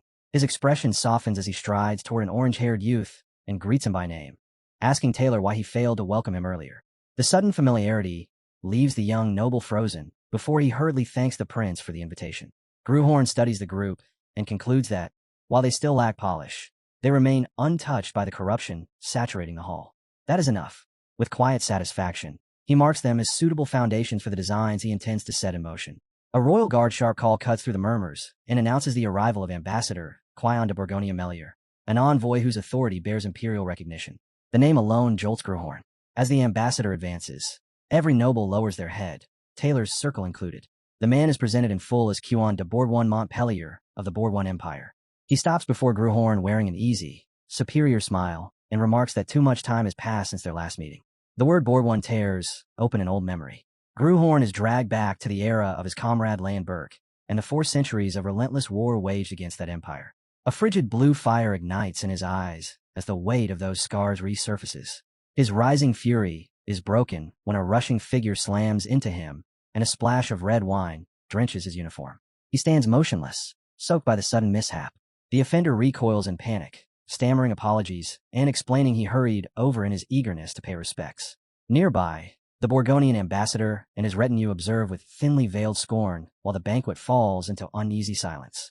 Gruhorn answers evenly that he will change his clothes as the man continues to beg forgiveness, cursing his own clumsiness. Arwen steps to his side and offers to guide him away, and in a low voice he asks for the noble's name. She identifies the trembling figure as Marquis Belbold. As Gruhorn wipes the wine from his face, his anger ebbs, and he concedes to himself that decay has not claimed every aristocrat, the accident serving as an unexpected anchor for his temper. Later, inside a sealed private chamber, his uncle Vale steps in without ceremony and states he heard there had been trouble. He explains that Maris Bierfeld warned him the prince looked ready to stir chaos. Hearing that, Gruhorn understands the warning had weight. Vale fixes him with a steady gaze and demands to know what he thought he was doing, but Gruhorn refuses to accept the accusation of recklessness. He explains he was trying to make sense of what he witnessed. House Bourboin had paraded its authority so openly that the nobles treated them with a sincerity they rarely showed their own crown. The air in the hall had been thick with imbalance, too strained for harmony, and far too unequal to resemble any true alliance. Frustration rises in his voice as he asks how their kingdom could have sunk to something so pitiful. Vale answers evenly that the roots of it are not mysterious. In earlier ages, the kingdom resisted wave after wave of imperial invasions, saved each time by extraordinary knights who drove the enemy back. But years passed, the empire expanded, and the distance in power stretched wider with every generation. In the end, facing a superpower they could no longer match, the kingdom was forced to bow. Horror flickers across Gruhorn's expression as he asks if that surrender traces back to that single catastrophe. Vale clarifies that although their realm sat small and remote on the continent's edge, it once carried a singular strength that let it confront the empire head-on. That strength was forged from an unbroken chain of accomplishments since the nation's birth, woven from quiet daily efforts, heroic sacrifices, and battles that bordered on legend. Their legacy climbed so high it brushed against myth itself, all sustained by a rare gift known as the martial hymns. Then Vale delivers his conclusion in a low, grim tone. In the present era, every fragment of that inheritance is gone. Silence settles between them before Gruhorn lifts his head and tells his uncle he has reached a decision. Vale blinks at the abrupt shift and asks what he means. Gruhorn's voice steadies as resolve hardens inside him. He declares that he will attempt to become a true king. He admits regret may follow, yet insists this path is unavoidable. In another lifetime, he feels as if he laid half the nation's foundations with his own hands. The scene moves to the second day of the royal banquet. A herald's voice rings out, announcing the arrival of His Highness, First Prince Adrian Leonberg, alongside Lord Vale of Northern Balahard County. The gathered nobles respond with a reception so tepid it borders on insult. Gruhorn clicks his tongue inwardly at their careless manners, judging the display openly disrespectful. The sight pulls a memory from deep within him, and he finds himself thinking of his old companion Lan Burke, remembering how no one ever believed that man would one day wear a crown.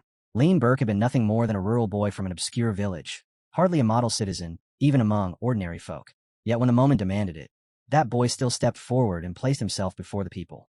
The memory strikes Gruhorn with sudden clarity, and he decides he will mirror that courage exactly as his friend once did.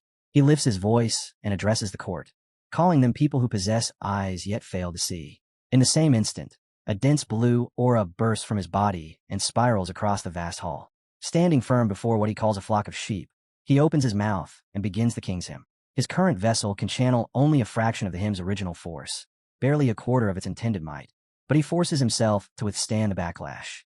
Compared to the myth-grade hymn of true dragon slaying, this hero-grade strain is something he can still bear. For a scene like this, he judges there is no song more appropriate.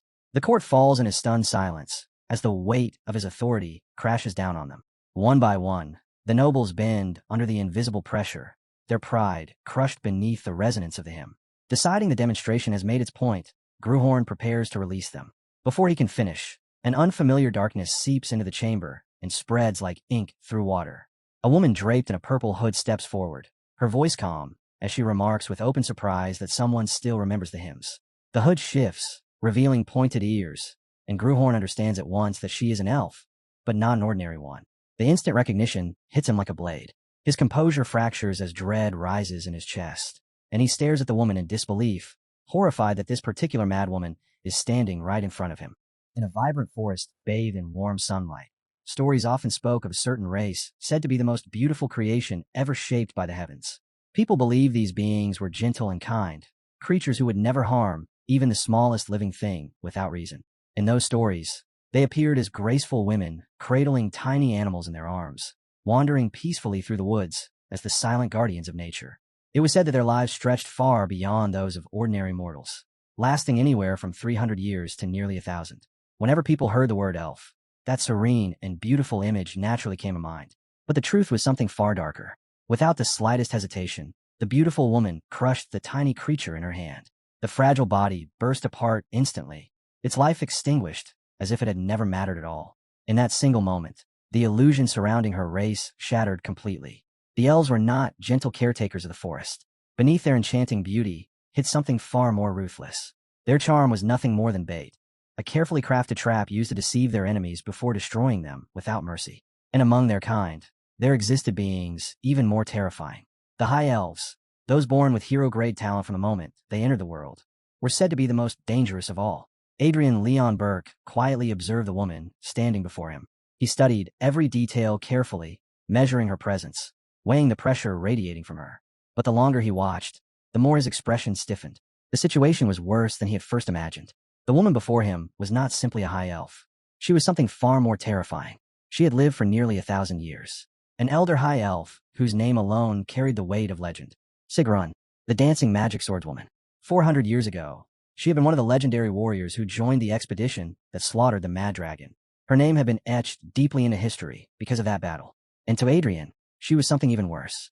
She was the lunatic who had once tormented him mercilessly. The moment he recognized her, an old memory surfaced in his mind like a nightmare, clawing its way back to the surface. He remembered her voice. That eerie moment when Sigrun had stared at a sword with unsettling curiosity, tilting her head slightly, as if speaking to a living creature. She had calmly wondered aloud whether the blade would choose to accompany her if its master were to die. Her fingers had slowly traced along the cold steel while she whispered to it gently, promising that it would never feel bored if it stayed by her side. And then she had said something even more disturbing. With complete sincerity, She had murmured that the fact it was a sword only made her desire it more. The memory alone was enough to make Adrian's nerves tighten. A thought quietly crept into his mind. Would she recognize him? The anxiety spread slowly as he remembered something else. Just moments earlier, he had recited the hymn of the king, a song she was extremely familiar with. If that had caught her attention. Then suddenly, Sigrun spoke. She mentioned that something about him felt strangely familiar, as if they might have met somewhere before. The moment those words reached him, Adrian reacted instantly. He shook his head so violently it was almost exaggerated. He denied it without hesitation. With a firm voice, he insisted that it was impossible. He claimed this was the first time in his life he had ever seen an elf with his own eyes. Sigrun narrowed her gaze slightly and questioned him again. But Adrian repeated the same answer with unwavering certainty. Despite his confident denial, Sigrun simply stared at him for a moment longer. Then she quietly muttered under her breath. He was lying. Her answer immediately sent a ripple of unease through Adrian's mind. His muscles tightened almost instinctively as fragments of the distant past surfaced in his thoughts. Even 400 years earlier, back when he had existed as nothing more than a sword, Sigrun had already stood among the most terrifying beings he had ever encountered. Just remembering that presence was enough to make his instincts scream in warning. If she had been that powerful centuries ago, then imagining what she had become after 400 years of growth was enough to chill even someone like Adrian. Then Sigrun moved. With effortless calm, she released a faint ripple of enchanting magic into the air. The magic itself wasn't aggressive, but it carried a strange pull, something subtle that brushed against the senses. Speaking in a relaxed tone, she began explaining something, as if they were discussing a harmless topic. According to her, when humans encountered an elf for the first time, they almost always reacted in one of two ways. The majority simply fell under their beauty's spell, becoming completely captivated without even realizing it.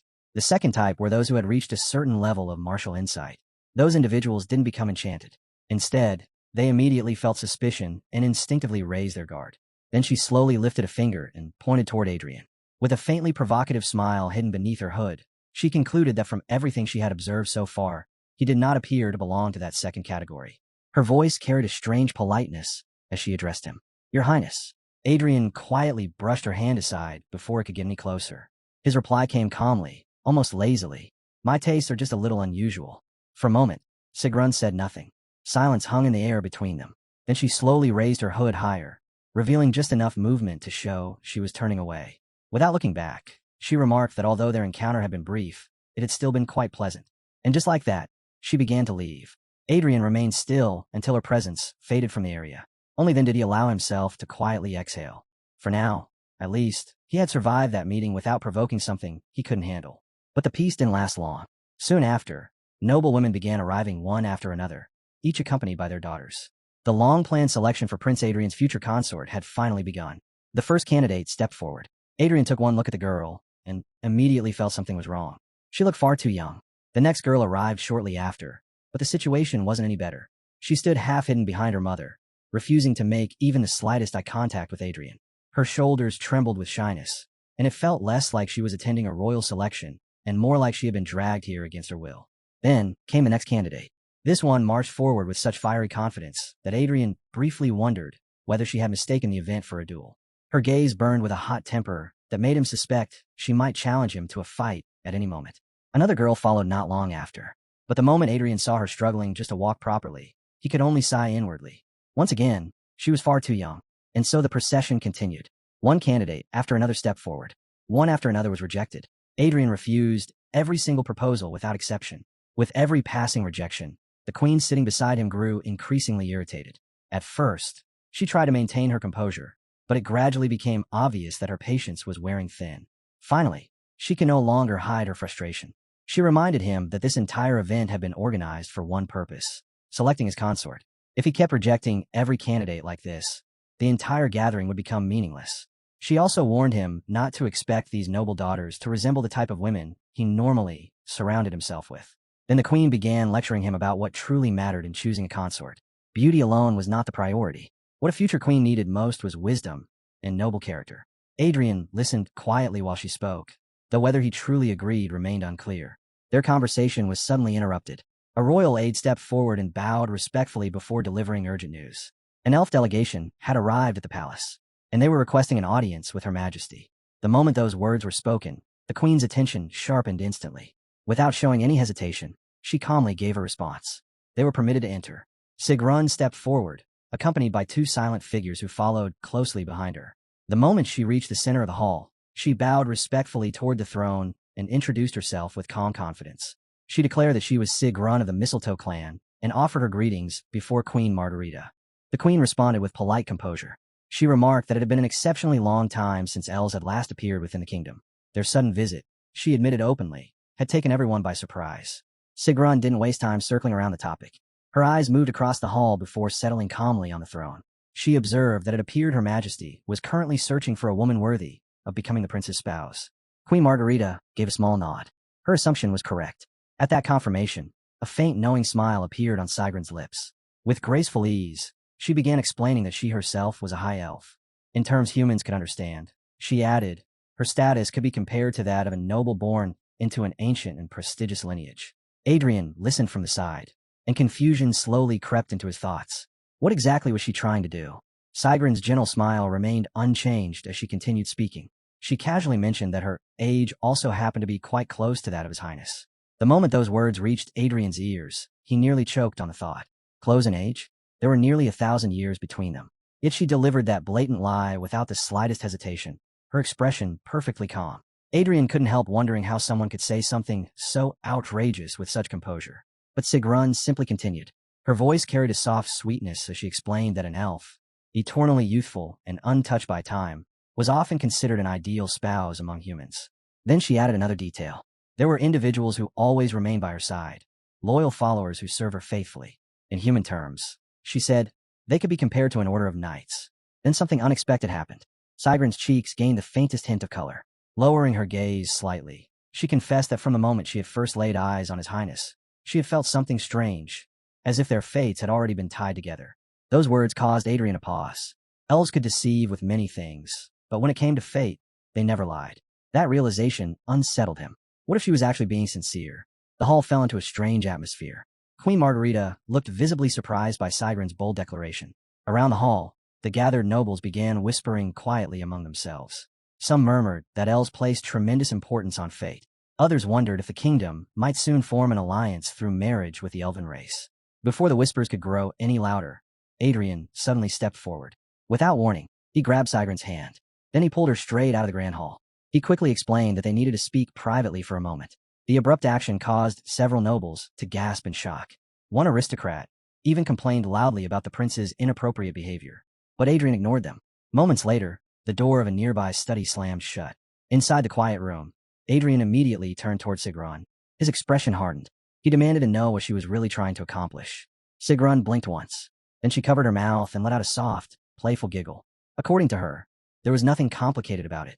She had simply come to establish friendly relations between her clan and the kingdom. Adrian's patience finally snapped. His voice lost its casual tone as he repeated the question, this time addressing her by her full title. The moment those words left his mouth, Sigrun's eyes widened slightly. The air inside the study grew tense. Adrian continued coldly, his gaze fixed on her without wavering. He pointed out that she wasn't simply a noble of the Mistletoe clan. For hundreds of years, she had been the one responsible for carrying out the clan's dirtiest work. Among the elves, she was infamous, the blade of the Mistletoe clan. Then he asked the real question. Had she come here to investigate, or to execute someone? Instead of becoming angry, Sigrun found the situation strangely amusing. A slow, sly smile appeared on her lips as curiosity flickered in her eyes. She seemed far more interested in one thing. How had he learned her true identity? The question left Adrian silent for a moment. Standing this close, he could clearly feel the terrifying pressure radiating from her body. It wasn't just strong, it was overwhelming. The kind of presence that made it obvious she was a monster whose true power he couldn't even begin to measure yet. At the same time, another thought surfaced in his mind. If she truly sensed a connection of fate between them, then her grade must be high enough to glimpse fragments of the past engraved deep within his soul. Sigrun didn't bother hiding her nature anymore. Her voice remained calm as she pointed out the obvious. Adrian clearly knew she was an executioner, yet he still seemed unaware of how foolish it was to remain silent in front of one. The oppressive energy surrounding her intensified, but Adrian simply smirked. Even under that crushing pressure, not a trace of fear appeared on his face. His answer came calmly, almost lazily. He understood something very clearly as well. Speaking recklessly in front of an executioner was equally foolish. That response caught Sigrun off guard. For a brief moment, genuine surprise appeared in her eyes. Adrian then spoke again, his voice colder this time. He told her to stop playing games and warned her not to interfere with his fate. For a few seconds, neither of them moved. Then Sigrun slowly withdrew the pressure she had been releasing. Adrian immediately understood what that meant. Right now, she only felt mild curiosity toward him. But if things continued like this, the fragile fate of an ordinary human would eventually be torn apart by the whims of an unpredictable elf like her. He needed to change that.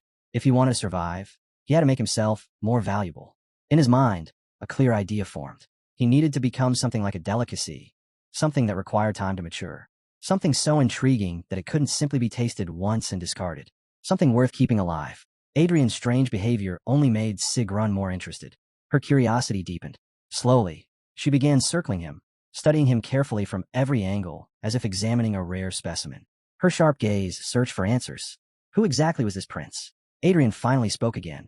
At this moment, he said calmly, he was nothing more than a pitiful prince, a prince who had even been abandoned by his own father. Because of that, his true nature remained a mystery, even to himself. Sigrun stopped circling him and asked the question directly. If that miserable prince was only a mask, then what exactly was his real self? Adrian's lips curled into a faint smirk. Instead of answering, he simply told her that if she was truly curious, she should wait and see for herself. Those words made something click in Sigrun's mind. From the very beginning, something about this mission had felt strange. She had been sent here without a clear reason, without a real objective. The task itself had seemed so trivial that it almost felt meaningless. For someone like her, such an assignment never made sense. Then a slow, sinister smile spread across her face. She had finally understood. The reason she had been sent here was not the kingdom, not the royal court, not the political situation. It was him. Adrian could only feel a wave of exhaustion at the conclusion she had reached. Whether it was 400 years ago or now, she hadn't changed at all. Sigrun was still an unbelievably creepy woman. Their conversation ended there. A short time later, the two of them returned to the Grand Hall, and to everyone's surprise, they were holding hands. The moment the nobles noticed the sight, quiet admiration spread across the hall. With Sigrun gently holding Adrian's arm as if the two of them had already become close lovers, they calmly approached Queen Margarita together. Adrian then addressed his mother. He said he had something important to announce. Standing side by side, both he and Sigrun wore bright smiles as they made the declaration together. They would become engaged. To the people watching, the two of them looked exactly like a couple deeply in love. But inside, Adrian felt nothing but discomfort. Just speaking her name in that affectionate tone made him cringe. For now, however, he had no real choice. Opposing Sigrun directly was not an option. Queen Margarita did not react immediately. Instead, she carefully considered the situation before commenting that an engagement between a human prince and an elf was certainly unusual. Meanwhile, Adrian's mind remained troubled. He understood perfectly well that this engagement was nothing more than a temporary measure, a way to buy time. So he calmly explained to the queen that a decision of this magnitude could not be made hastily. It would be better to spend some time observing the situation before moving forward. Queen Margarita eventually nodded. For the moment, that seemed like the wisest course of action. As the discussion ended, Adrian quietly organized his thoughts. Everyone would use this time for their own purposes. The queen would observe carefully and measure the true value of this engagement. Sigrun would patiently wait for her delicate prey to mature, and Adrian himself would use every moment of that time to gather power, until the day he could finally escape from that completely insane elf. Elsewhere in the royal palace, the quiet atmosphere of a private study was suddenly shattered as porcelain teacups exploded across the floor. Jillian stood in the middle of the mess, his chest rising and falling with heavy breaths, his face twisted with uncontrollable rage. Through clenched teeth, he cursed the first prince and the ridiculous fortune that seemed to follow him everywhere. Not long ago, their uncle had suddenly stepped forward and declared his support for Adrian. As if that were not enough, Adrian had also managed to claim the prize flower of Ironline Castle. The more Jillian thought about it, the more his anger boiled over. And now the prince even dared to pursue the elf. A low, bitter laugh escaped Jillian's lips.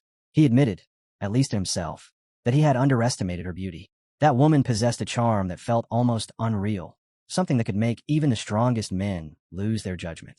But none of that mattered. A sinister smile slowly crept across Jillian's face as another thought surfaced in his mind. Soon, he would face the first prince in a duel. And during that duel, he had no intention of holding back. Of course, killing a prince would bring consequences. That much he understood. But crippling him, breaking his pride, destroying his reputation in front of everyone, that was a completely different story. The dark grin on Jillian's face widened as he silently vowed that during the duel, he would crush Adrian completely. The day of the duel soon arrived. Under the bright sky, a silver-haired knight stepped forward with a calm, yet commanding presence. Her expression was cold and dignified, her posture perfectly straight as she addressed the gathered crowd. She was none other than Sturmhilde Stuttgart, the commander of the Royal Knights, a woman who carried the prestigious title of the Silver Lion. Her sharp gaze swept across the arena before she formally declared that she would oversee the duel between the two princes. Once the match concluded, her judgment would be final, and no one present would have the right to dispute the outcome. After finishing the announcement, she respectfully asked both princes to raise their swords. Adrian, however, looked completely uninterested. In the middle of the formal ceremony, he let out a quiet yawn, his eyes half-lidded with boredom. To him, all of this felt unnecessarily dramatic. For what? One exchange of blades. That was all it would take. Across from him, Jillian stood proudly with a smug expression plastered across his face. Confidence radiated from him as if victory had already been decided. With a mocking tone, he declared that he had prepared many things for this special occasion. He had even invited spectators so that everyone could witness the fall of the first prince. Looking directly at Adrian, Jillian added with a sneer that he hoped his brother would not disappoint the expectations of the crowd. Adrian listened quietly. Then he responded with calm indifference. He admitted that he had felt this way before, but after hearing Jillian speak again, he could only conclude one thing. Jillian truly talked far too much. Those simple words landed like a slap across Jillian's face. His expression twisted instantly as humiliation burned through his pride. A violent aura erupted from his body as his anger surged uncontrollably. Grinding his teeth, he declared that they would soon see whether Adrian could still speak so casually once the duel ended. Without another word, Jillian rushed forward. His body shot across the arena as he launched his attack. Adrian sighed lightly. He casually remarked that he had originally planned to play with him for a little while. But in the next moment, everything ended. With a single overwhelming strike, Adrian's sword descended. The impact slammed Jillian straight into the ground with terrifying force. The arena trembled, and just like that, the duel was over. Adrian calmly sheathed his blade, casually adding that he had been rather busy lately. On the ground, Jillian coughed violently as blood spilled from his mouth. His body trembled as he struggled to even breathe, completely defeated. All around the arena, the spectators gasped in disbelief. Even Sturmhilde Stuttgart stood frozen for a brief moment, her sharp eyes fixed on Adrian as shock flickered across her normally composed face. Because the man standing before her did not resemble the first prince she once believed she knew. With a calm, almost indifferent expression, Adrian brought the meaningless duel to its end in a single instant. Without even sparing another glance toward the man lying on the ground, he simply turned his back and walked away from his defeated rival as if the entire matter had never been worth his attention. Standing at the center of the arena, Sturmhilde Stuttgart stepped forward to fulfill her role as the official witness. Her silver hair shifted gently in the breeze as her steady voice rang across the silent arena. She declared that the third prince was no longer capable of continuing the duel. With that, she formally announced the first prince as the victor. For a moment, the arena fell into stunned silence. The nobles who had gathered to witness the duel stared in disbelief, struggling to comprehend what they had just seen. Adrian, meanwhile, inwardly scoffed at the entire gathering. To him, the nobles crowding the arena were nothing more than people eager to watch a childish quarrel unfold. Behind him, whispers quickly spread through the spectators. Many of them could not accept the outcome. Jillian had long been known as a talented prince, someone who had trained for years. Adrian, on the other hand, had only begun training seriously a few months ago. Yet the result was undeniable. The supposedly weaker prince had crushed him with a single strike. On the ground, Jillian's eyes trembled with rage and humiliation. His chest heaved violently as anger swallowed whatever dignity he had left. Soon after, that anger erupted. Storming through his manor like a man possessed, Jillian shouted furiously at his servants and guards. His voice echoed through the halls as he barked orders for his equipment to be prepared immediately. He swore that this humiliation would not stand and declared that he would return to determine who the true victor was. As he raged, one of the guards cautiously called out to him. Already on edge, Jillian snapped sharply and demanded to know what the man wanted. The guard hesitated for a moment before reporting that the first prince had already departed from the capital immediately after the duel. According to the report, he had left together with Count Ballarhard. Jillian froze. His expression twisted with confusion as he demanded to know where Adrian had gone. The guard answered nervously that the prince had reportedly traveled north, toward the territory ruled by the Ballarhard family. Far away from the capital, the prince's procession continued steadily through the cold northern lands. These vast and rugged territories were the homeland of the Ballarhard family, a region known for its harsh climate and hardened people. As the group rode along the long northern road, Count Ballarhard glanced toward Adrian and spoke with mild admiration. He complimented the prince on how much his horsemanship had improved since the last time they had ridden together. Adrian simply replied with a smug confidence, clearly pleased with the praise. After a moment of silence, the count shifted the conversation. He questioned the prince's sudden decision to leave the capital so quickly. The banquet had only recently ended, and from the count's perspective, it would have been far more reasonable for Adrian to rest for several days before making such a journey. Adrian's answer came without hesitation. After everything that had happened, he explained, the capital was no longer a place where he wished to remain. He had no interest in clinging to nobles who constantly flatter the empire while refusing to recognize the rightful master of their own kingdom. Nor did he have any intention of begging them to stand at his side. Instead, Adrian turned the conversation toward another topic. He asked the Count a simple question. Between nobles and warriors, which group would suit him better? Count Balerhard considered the question carefully before answering. In his opinion, soldiers and knights were far less calculating than nobles. They were straightforward people, bound by loyalty and honor rather than schemes. However, that also made them far more conservative. Because of that, the Count wondered whether gaining their loyalty would truly be as simple as the prince seemed to believe. Adrian merely smirked. In his mind, the answer was obvious. If he endured hardships beside them, fought alongside them, and stood shoulder to shoulder with them on the battlefield, powerful bonds would naturally form. He could not understand why the Count seemed so worried about such a simple matter. But Count Balerhard remained unconvinced. After a moment, he admitted honestly that the prince's entire approach still struck him as far too reckless. Adrian understood one thing with absolute clarity. Hesitation was no longer an option. The image of that mad elf had never left his mind. The destruction she had brought upon those unfortunate enough to attract her attention still lingered vividly in his thoughts. If he remained weak, if he stayed complacent, then sooner or later that same fate would inevitably reach him as well. Because of that, he knew he had to become stronger, and quickly. Remaining in the comfortable capital would never allow such growth.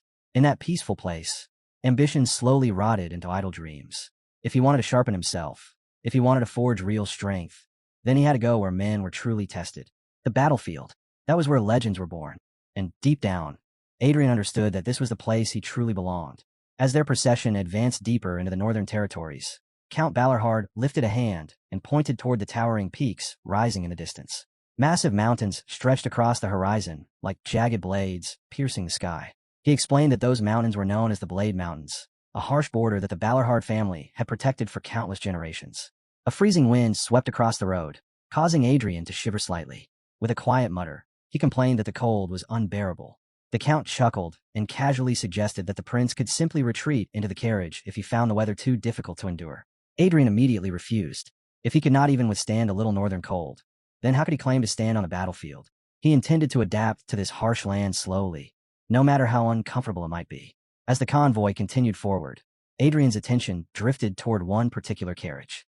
Inside sat an elderly man who had somehow claimed the entire space for himself.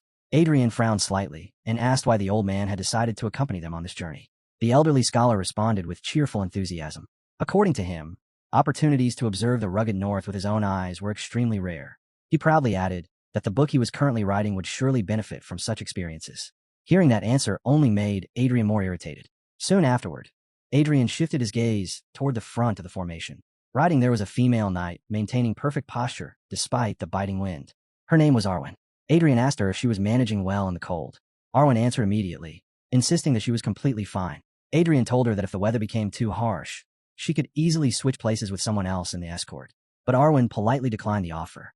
In her calm and steady voice, she stated that a knight could not place personal comfort above duty. A faint smirk appeared on Adrian's lips. At least one person among his escort possessed genuine determination. Arwen quickly turned her face away, her cheeks faintly flushed, though her expression remained firm and disciplined.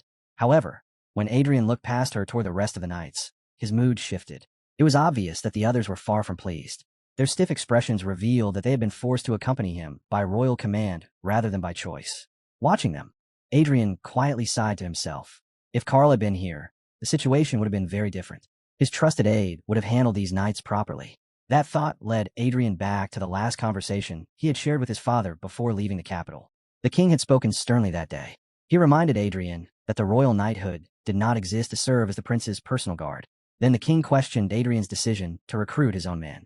Did he truly treat them as proper knights, or merely as tools for his own ambitions? Those words had irritated Adrian more than he cared to admit. That decision was exactly why Carl had been left behind in the capital. Adrian still believed the order had been unnecessarily harsh. Carl had always been his most capable aide, and losing him at this moment only complicated matters further.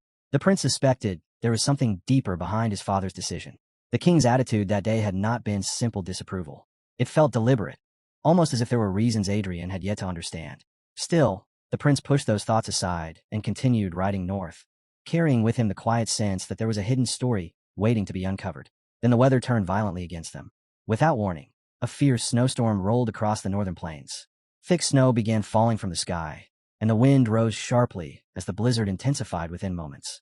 Count Balarhard quickly realized the danger and ordered the procession to increase its pace. If they delayed even slightly, the storm would trap them in the open. The snow thickened rapidly until it became a raging white wall.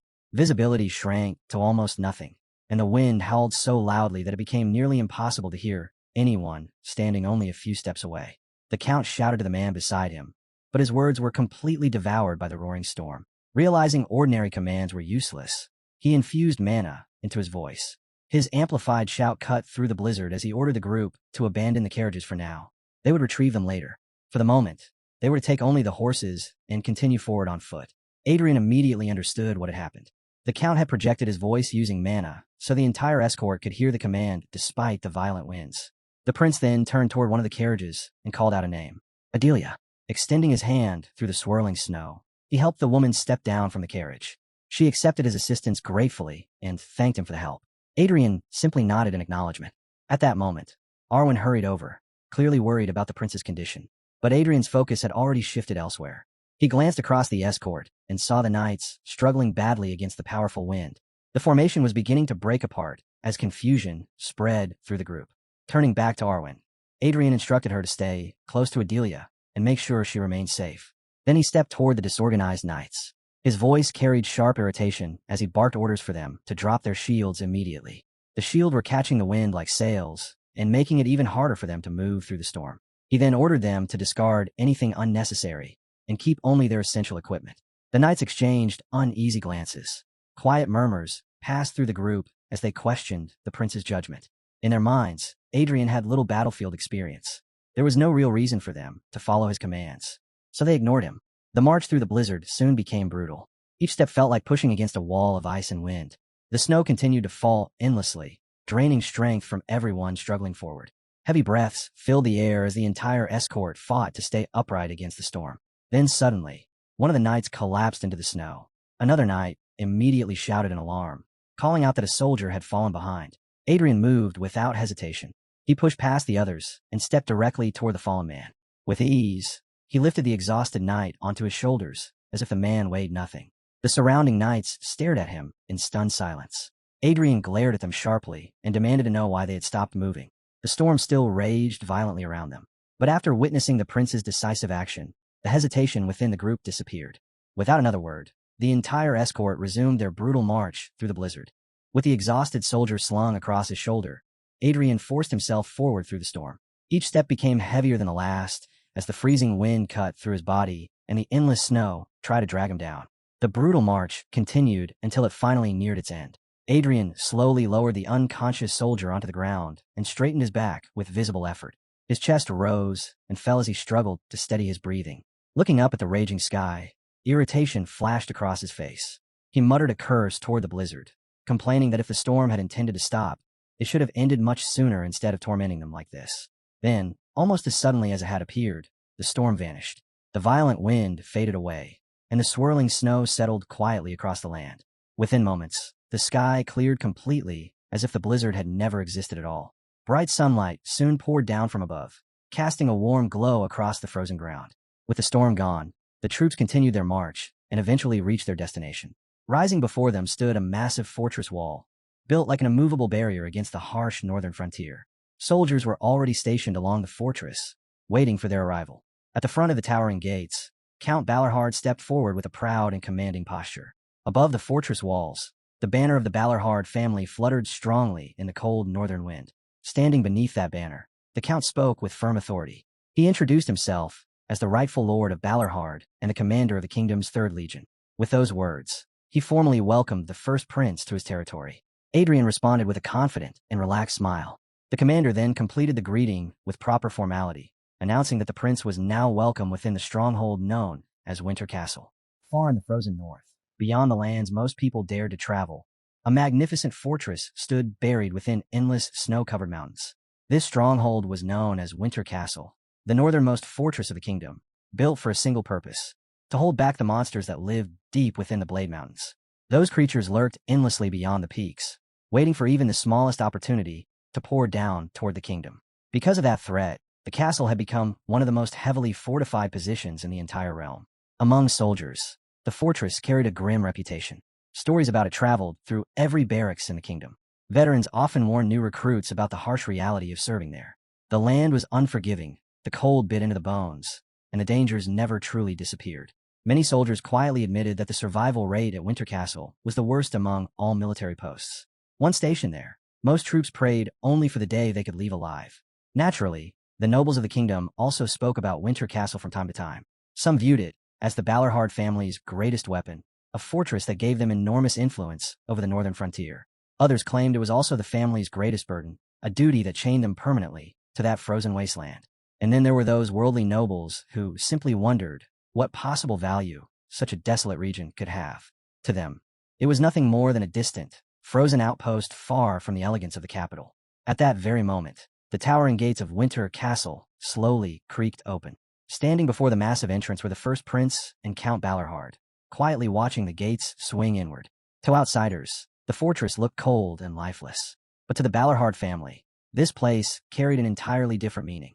For generations, it had been their duty, their responsibility, and above all, their pride. From inside the fortress, a man stepped forward. Vincent Balorhard walked out to greet them with a firm and steady posture. Without hesitation, he formally announced that he would now step down from his temporary position as acting commander. From this moment onward, he would return to his original role as the commander of the Balorhard Ranger Company. Then he approached Count Balorhard and spoke with clear relief in his voice. He said he was glad that his father had returned safely. The Count simply smiled faintly and placed a hand on his son's shoulder, patting it once in quiet acknowledgement. "You've done well," he said calmly. Not far away, Adrian observed the exchange with visible curiosity. His eyes moved between the two men before he tilted his head slightly. He wondered aloud whether his uncle actually had a son. Count Balorhard glanced toward him and raised an eyebrow. "Considering my age," he replied calmly. "Did your highness truly think I would not have even a single child?" Adrian blinked once, then pointed toward Vincent as if he had just realized something. Looking carefully between the two of them, he let out a small laugh.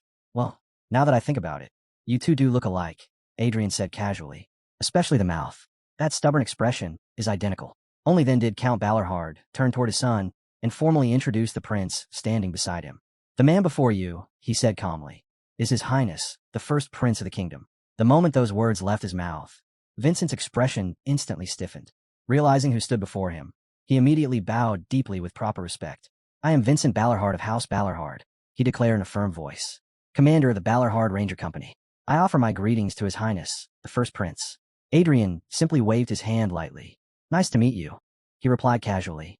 On the surface, Vincent maintained a perfect soldier's composure. But inside, his thoughts burned with irritation. To him, Winter Castle was not a place for nobles seeking comfort or political refuge. It was a fortress meant for warriors, for men who possessed true conviction and strength. Every soldier stationed here risked their life, standing against the monsters of the Blade Mountains.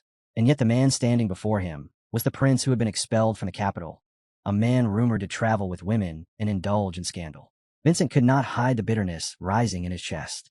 In his mind, such a man had no place inside Winter Castle. His gaze shifted toward his father as the question formed silently in his thoughts. Why had his father brought someone like this here? Unable to hold back his frustration, Vincent finally demanded an explanation. Count Balorhard did not appear the least bit troubled. With the same calm expression he had worn from the beginning, he simply answered, "It is exactly as you have heard." He paused briefly before continuing. "I have chosen to become Prince Adrian's guardian."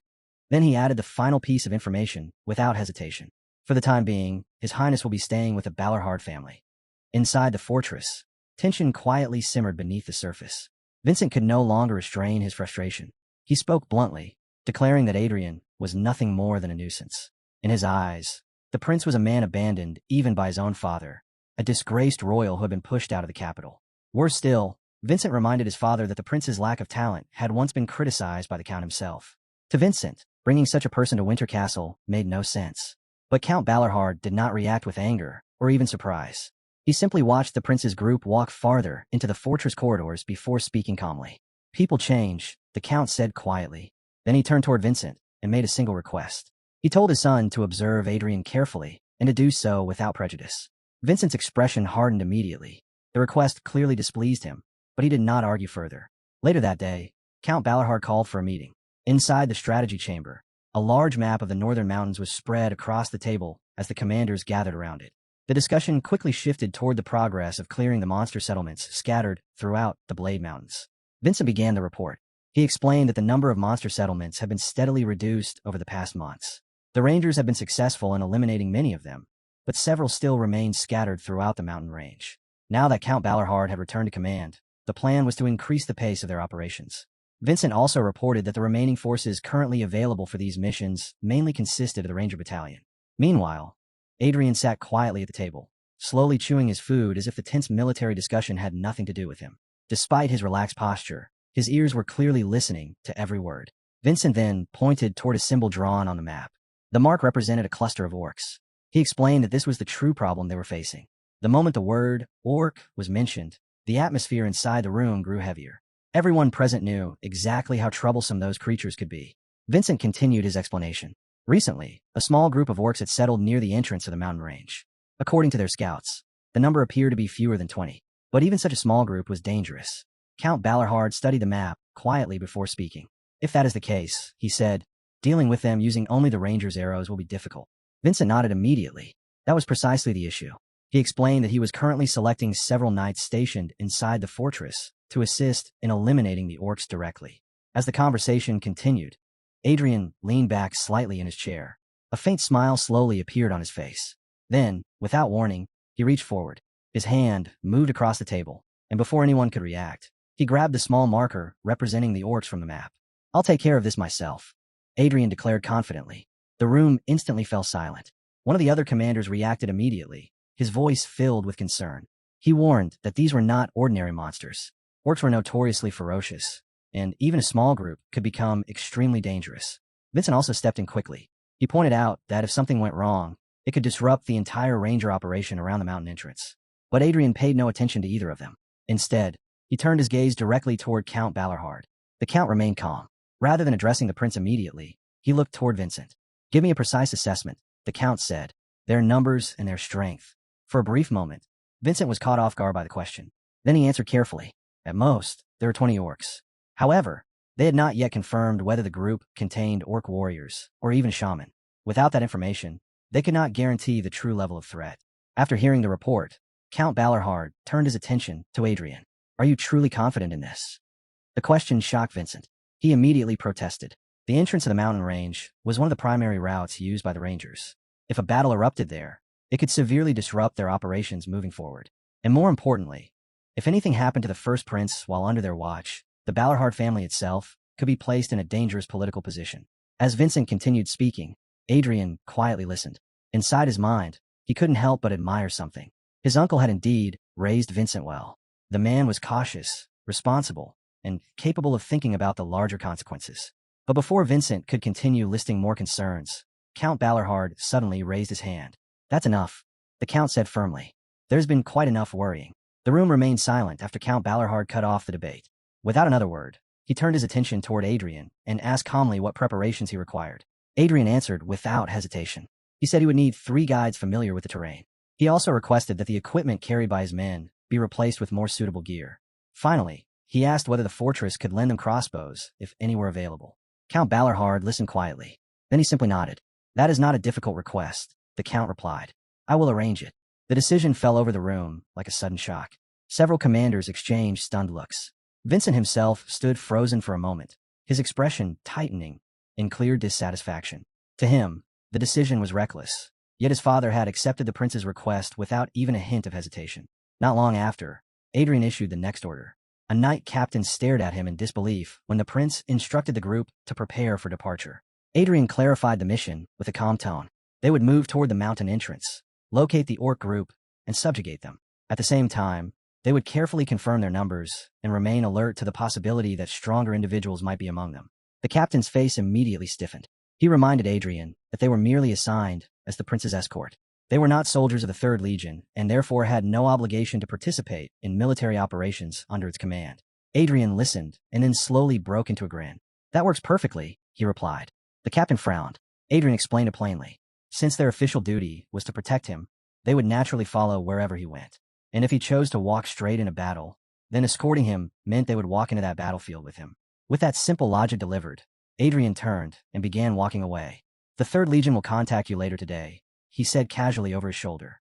Then he added one final order. "Collect your equipment and report back." The knights remained standing there, exchanging irritated glances as Adrian left. Low grumbling spread among them almost immediately. Meanwhile, Adrian had already moved on. Inside his mind, his thoughts were far calmer than his outward attitude suggested. The soldiers accompanying him had already proven unreliable once during the blizzard. However, despite that failure, they were still royal knights. Even if their discipline was questionable, their basic combat ability should still be respectable. In other words, they could still be made useful. Adrian quietly opened the status window of one of the knights walking behind him. Hansdeck. The information displayed his traits clearly. Swordsmanship C, standard drills, siege defense, and infantry phalanx. A fairly standard military profile. But Adrian's attention soon shifted to another knight. Joseph. The moment Adrian examined his traits, his eyes narrowed slightly. Inquiry. Disguise. Those two abilities stood out immediately. Joseph was clearly not a typical knight, and the combination of traits made him appear distinctly suspicious. Later, the group assembled outside the fortress gates. Adrian turned his head and looked toward Vincent with visible curiosity. "You're the guide?" he asked. The question clearly irritated Vincent. Though he kept his expression controlled, he replied politely, though the tension in his voice was difficult to hide. "The prince might not fully understand the situation," he said, "but if this operation failed, the consequences would be far greater than Adrian seemed to imagine." Adrian answered without the slightest hesitation. "We won't fail." Vincent's brows immediately tightened. To him, the prince's confidence sounded less like certainty and more like carelessness. The air between them grew noticeably tense. At that moment, Adrian quietly glanced toward Vincent again. This time he attempted to open Vincent's status window, but the display returned a single result. Information cannot be viewed. Adrian's expression changed slightly. A possibility crossed his mind. Vincent might be a triple chain knight. Adrian shifted his gaze behind him. Among the soldiers accompanying their group, only one appeared to be a genuine ranger. The rest were knights disguised as ordinary rangers, their appearances altered to blend in with the scouting unit. Adrian casually checked several of their status windows. Each one confirmed the same truth. Different military roles, different combat specialties. A faint smirk appeared on Adrian's face. It was obvious what they were planning. If the situation became dangerous, they would likely push the prince aside and resolve the battle themselves. For now, Adrian chose not to acknowledge it. The massive gates of Winter Castle stood open before them. With his party assembled, Adrian stepped forward, ready to leave the fortress and head straight toward the Blade Mountains. Just before the group departed, Adrian stopped and turned back. Adelia stood nearby, still visibly tense. Adrian looked at her briefly and told her that she would not be accompanying them on this mission. There was no need for her to worry about preparing to leave with the group. Adelia lowered her head immediately. Her shoulders trembled slightly as she offered a respectful apology. Adrian watched her for a moment without saying anything further. In his mind, however, a quiet thought surfaced. If the development of her trait went wrong, the one who would ultimately suffer the consequences would be him. Soon afterward, the battalion began moving through the frozen wilderness. The snow across the Blade Mountains was thick and unforgiving. Every step sank slightly into the powder, and the cold air cut through armor and clothing alike. As they advanced across the terrain, Vincent continued issuing instructions. He repeatedly reminded the soldiers to conserve their stamina as much as possible. If their energy dropped too low in this environment, their hands and feet would stiffen from the cold. Once that happened, even holding a weapon properly would become difficult. In a region like the Blade Mountains, where snow and ice piled up unevenly across the ground, even their footsteps had to be carefully placed. Adrian walked among them, listening to Vincent's continuous warnings. Before long, irritation crept into his thoughts. To him, Vincent's constant nagging was almost worse than his father's lectures. Then something suddenly jumped out in front of the marching group. A small white rabbit. For a brief instant, several soldiers were startled. Adrian's eyes narrowed slightly as he stared at the animal. Was it really just a rabbit? At nearly the same moment, one of the soldiers observing the surroundings through binoculars noticed movement farther ahead. He focused his lens and saw several orcs gathered nearby, violently tearing apart an animal carcass. The creatures growled as they devoured their prey, their brutal appearance making the scene even more unsettling. The soldier immediately lowered the binoculars. He moved carefully to avoid attracting the creature's attention, then signaled Adrian with a quiet gesture. A group of orcs was ahead. He silently asked what the next course of action should be. Adrian's response came without hesitation. He gestured toward the knights and the archers, signaling them to move into position and prepare their weapons. Crossbows were raised. Bowstrings were pulled back. At that moment, one of the orcs suddenly lifted its head. The creature noticed the approaching battalion and let out a low, confused growl. The other orcs soon followed its gaze, turning toward the humans as they began moving forward aggressively. Adrian slowly curled his lips into an arrogant smile. Inside his mind, a quiet greeting formed. It had been a long time. Then he raised his hand and gave a single command. Fire. The response was immediate. A volley of arrows tore through the cold air. The projectiles struck the orcs with brutal force, piercing their bodies as dark blood burst outward and splattered across the snow. The battlefield erupted into chaos. Without waiting for another order, Adrian surged forward. Sword in hand, he rushed directly into the fray. His eyes locked onto the largest orc standing ahead of him.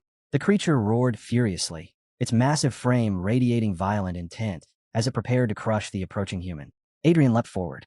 His eyes gleamed sharply, and a confident smirk spread across his face. His sword came down in a clean, decisive arc. The blade cut straight through the orc's body. Blood exploded into the air as the creature collapsed, its enormous frame crashing heavily onto the frozen ground. The thick scent of fresh blood quickly filled the battlefield. Adrian's sword dripped crimson. The blade stained a deep red from the kill. And in that moment, something inside him awakened. This was the sensation he had been missing. The thrill of combat surged through his body like a powerful current, filling him with a fierce exhilaration. The remaining orcs quickly surrounded him. Their snarling growls echoed across the snow-covered ground as the battlefield grew tense and heavy with killing intent. Arwen suddenly rushed forward. Her voice carried urgency as she warned him that the situation was dangerous. From her perspective, Adrian had stepped far too deeply into the encirclement. Adrian's response came instantly. Don't come any closer. His voice cut sharply through the battlefield. Arwen stopped as if struck by the command. Her body froze where she stood, unable to move another step. Ahead of her, Adrian stood alone. His sword remained drawn, his posture firm, as if he had already decided that no one else would interfere.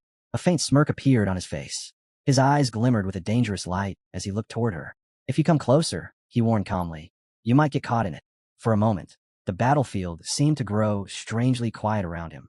Then something stirred deep within Adrian's mind.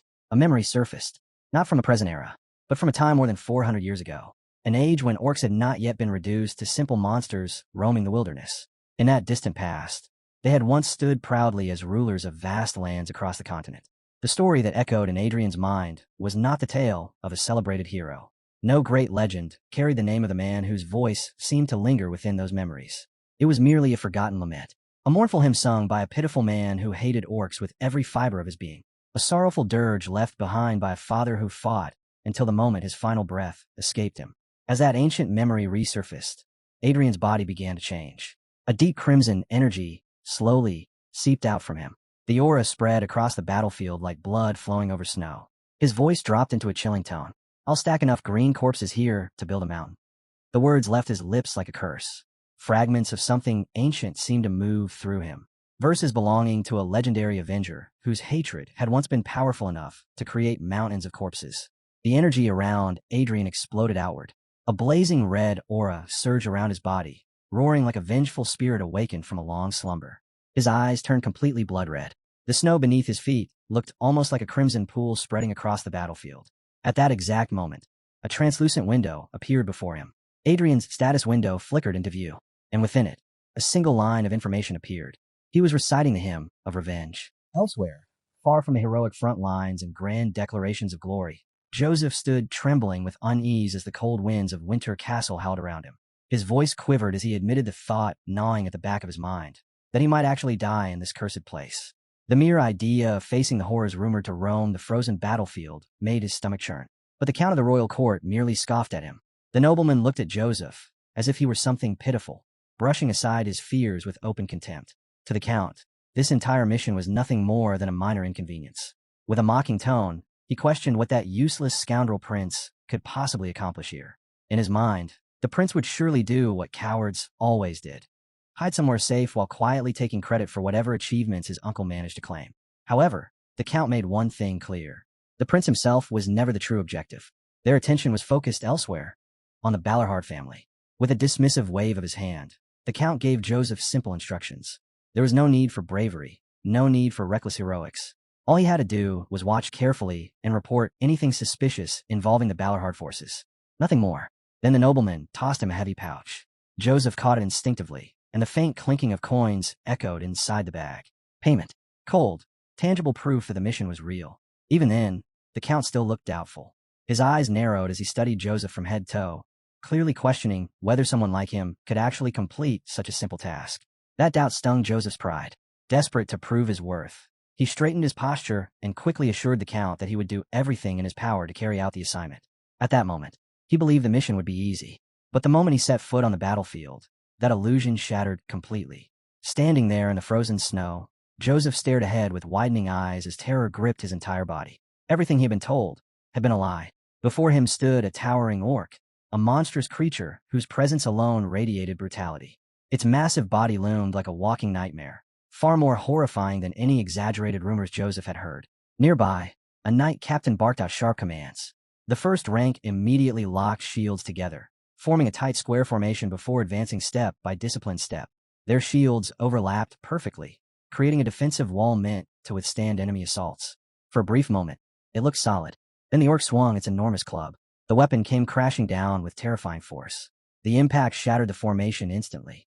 Wood splintered, shields cracked apart, and armored soldiers were hurled backward like broken dolls. The defensive wall that had seemed so sturdy collapsed, as if it were made of paper. Joseph felt panic surge through his chest. His mind raced wildly as he struggled to understand what he was supposed to do next. Second rank, attack. The words tore out his throat in a desperate shout. Without hesitation, or perhaps simply out of blind fear, Joseph lowered his spear and charged forward with the others. But the orc barely reacted. The massive creature simply reached out and caught his spear in one enormous hand. The attack stopped instantly. Joseph froze. The strength behind that single grip was overwhelming. The wooden shaft trembled violently in his hands as the weapon began to crack and splinter under the monster's grasp. And in that moment, a dreadful realization pierced through his mind. They were all going to die. As despair began to settle into his chest, and he prepared himself for the inevitable, something suddenly forced his head downward. A powerful hand shoved him toward the ground. At the exact same instant, a spear sliced through the air above him. It flew past with terrifying speed. Then came the sound. A wet, brutal impact. Joseph slowly lifted his head, his heart pounding wildly. Arwen had already moved. Her movements were so swift and precise that they almost seemed to blur in the cold air. The spear she had thrown had pierced straight through the orc's thick neck with deadly accuracy. The monstrous creature staggered. Then it collapsed heavily into the snow. Joseph stared in stunned disbelief as the giant body crashed to the ground. The spear he had been desperately clutching slipped free from the orc's lifeless grip and dropped at his feet. Arwen stepped forward calmly, her expression completely composed. Her eyes shifted toward Joseph. Then she spoke in a sharp, disapproving tone. A battlefield was not a place where one casually dropped a weapon. Joseph swallowed hard, his throat dry with lingering fear. Nodding awkwardly, he quickly picked up the spear and muttered his clumsy agreement. Before them, the slain orc lay motionless, its enormous body staining the snow with dark blood. But the battlefield had not grown quiet, because beyond that fallen corpse, an even greater threat was already approaching. Arwen's sharp voice cut through the chaos as she immediately ordered every soldier to prepare for battle. The ground ahead trembled under the approaching tide of enemies. A massive horde of orcs surged forward like a living storm, their roars shaking the frozen battlefield. At the front of the advancing wave marched a towering chieftain crowned with curved horns, its monstrous presence towering above the rest. Arwen's eyes hardened as she measured the scene in a single glance. The numbers were overwhelming. Even before the battle fully erupted, she understood the grim truth. Their forces were far too small to hold back such a massive assault. If this continued unchecked, their lines would collapse long before reinforcements could arrive. Then something unexpected happened. A violent spray of blood burst across the snow. Arwen's gaze snapped toward the source. The prince's blade had already torn through a gigantic orc, cleaving straight through the monster's massive body with terrifying force. The corpse crashed to the ground with a heavy thud as crimson blood spread across the frozen earth. The surrounding knights froze in shock. None of them had expected such brutal ferocity. Even Arwen herself stood momentarily stunned by what she had just witnessed. The prince stood silently over the fallen corpse, his body engulfed in a blazing crimson aura. Around him, the battlefield told its own story. Several orc corpses already littered the ground where he had passed, proof that he had carved a destructive path straight through the enemy ranks. The power of the hymn pulsed violently through his body. His chest rose and fell as he panted heavily, every breath drawn through clenched teeth. The energy coursing through his veins was far from gentle. It burned through his body like living fire. "Your Highness," Arwen called out to him, unable to hide the concern in her voice. But the prince did not respond. His crimson eyes remained locked on the advancing enemies. Without hesitation, he lowered his stance and lunged forward once again, charging straight back into the heart of the battle. The hymn echoed through his mind. It told the story of a warrior who believed that even endless slaughter was still not enough. A man who cut down wave after wave of orcs. Yet no amount of bloodshed could ever quench the inferno of hatred burning inside his heart. That warrior desired nothing except vengeance.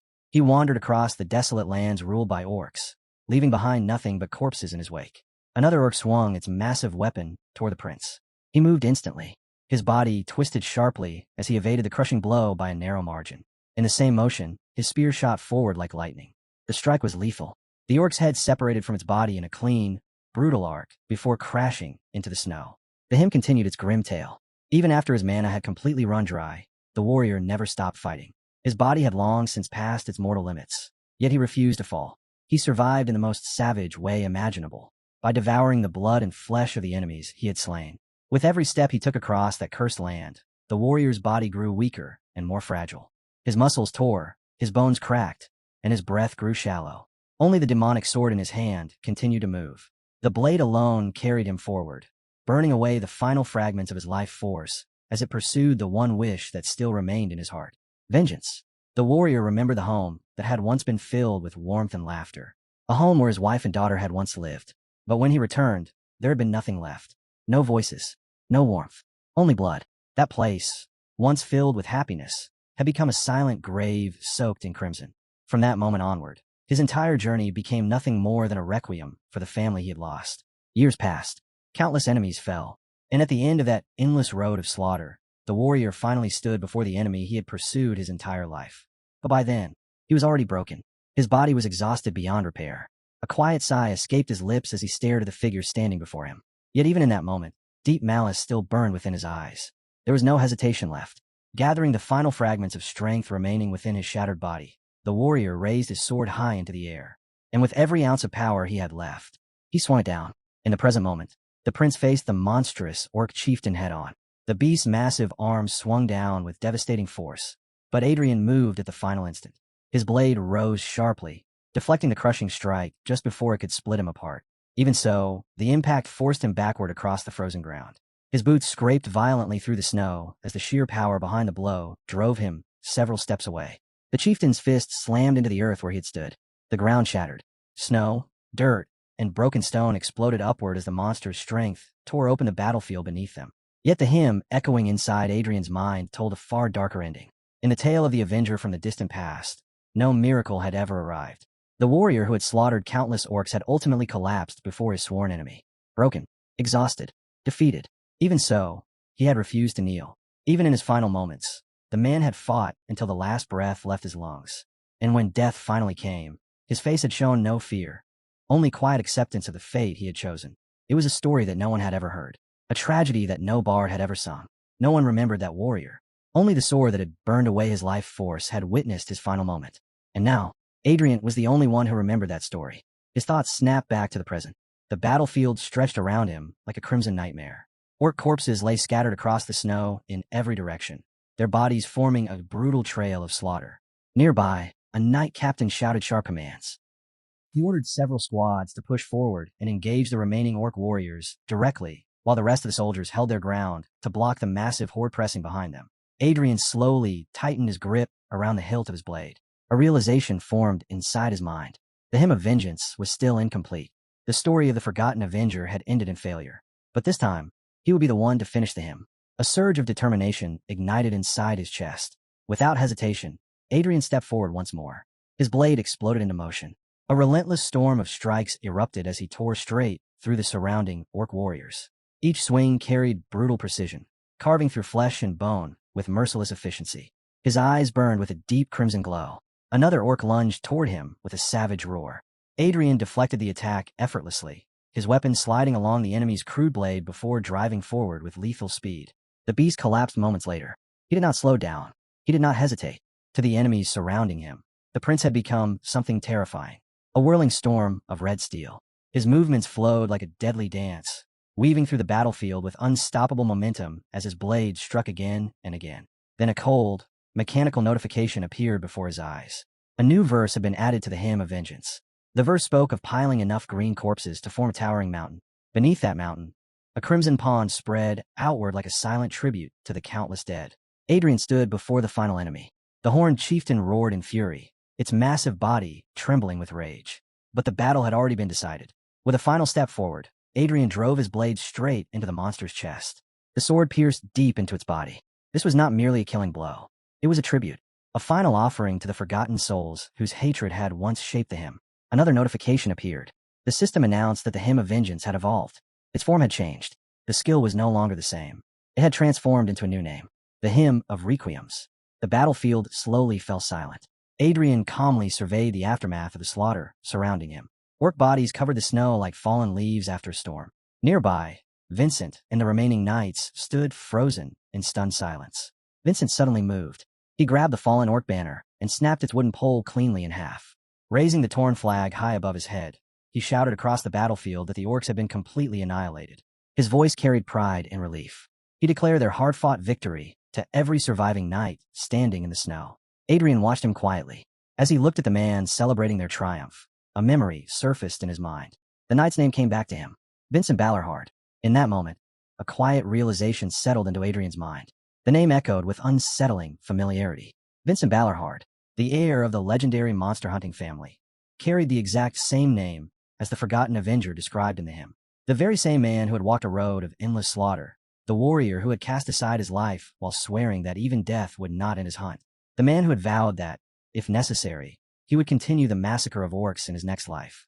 Adrian stood silently amid the frozen battlefield, watching the knight raise the torn banner in triumph. Snow drifted slowly across the corpses scattered around them. For a brief moment, the prince quietly contemplated the strange coincidence, the shared name, and the identical purpose that bound both men together across time. A hunter of monsters, a man destined to stand against the green tide. Whether it was fate, irony, or something far stranger, Adrian could not say. But as he looked at Vincent Balorhard standing proudly among the surviving knights, one thought lingered in his mind. The hymn story might not have ended after all. That's where we'll leave it for now. If you want to catch the next part, make sure to like the video and subscribe so you don't miss it.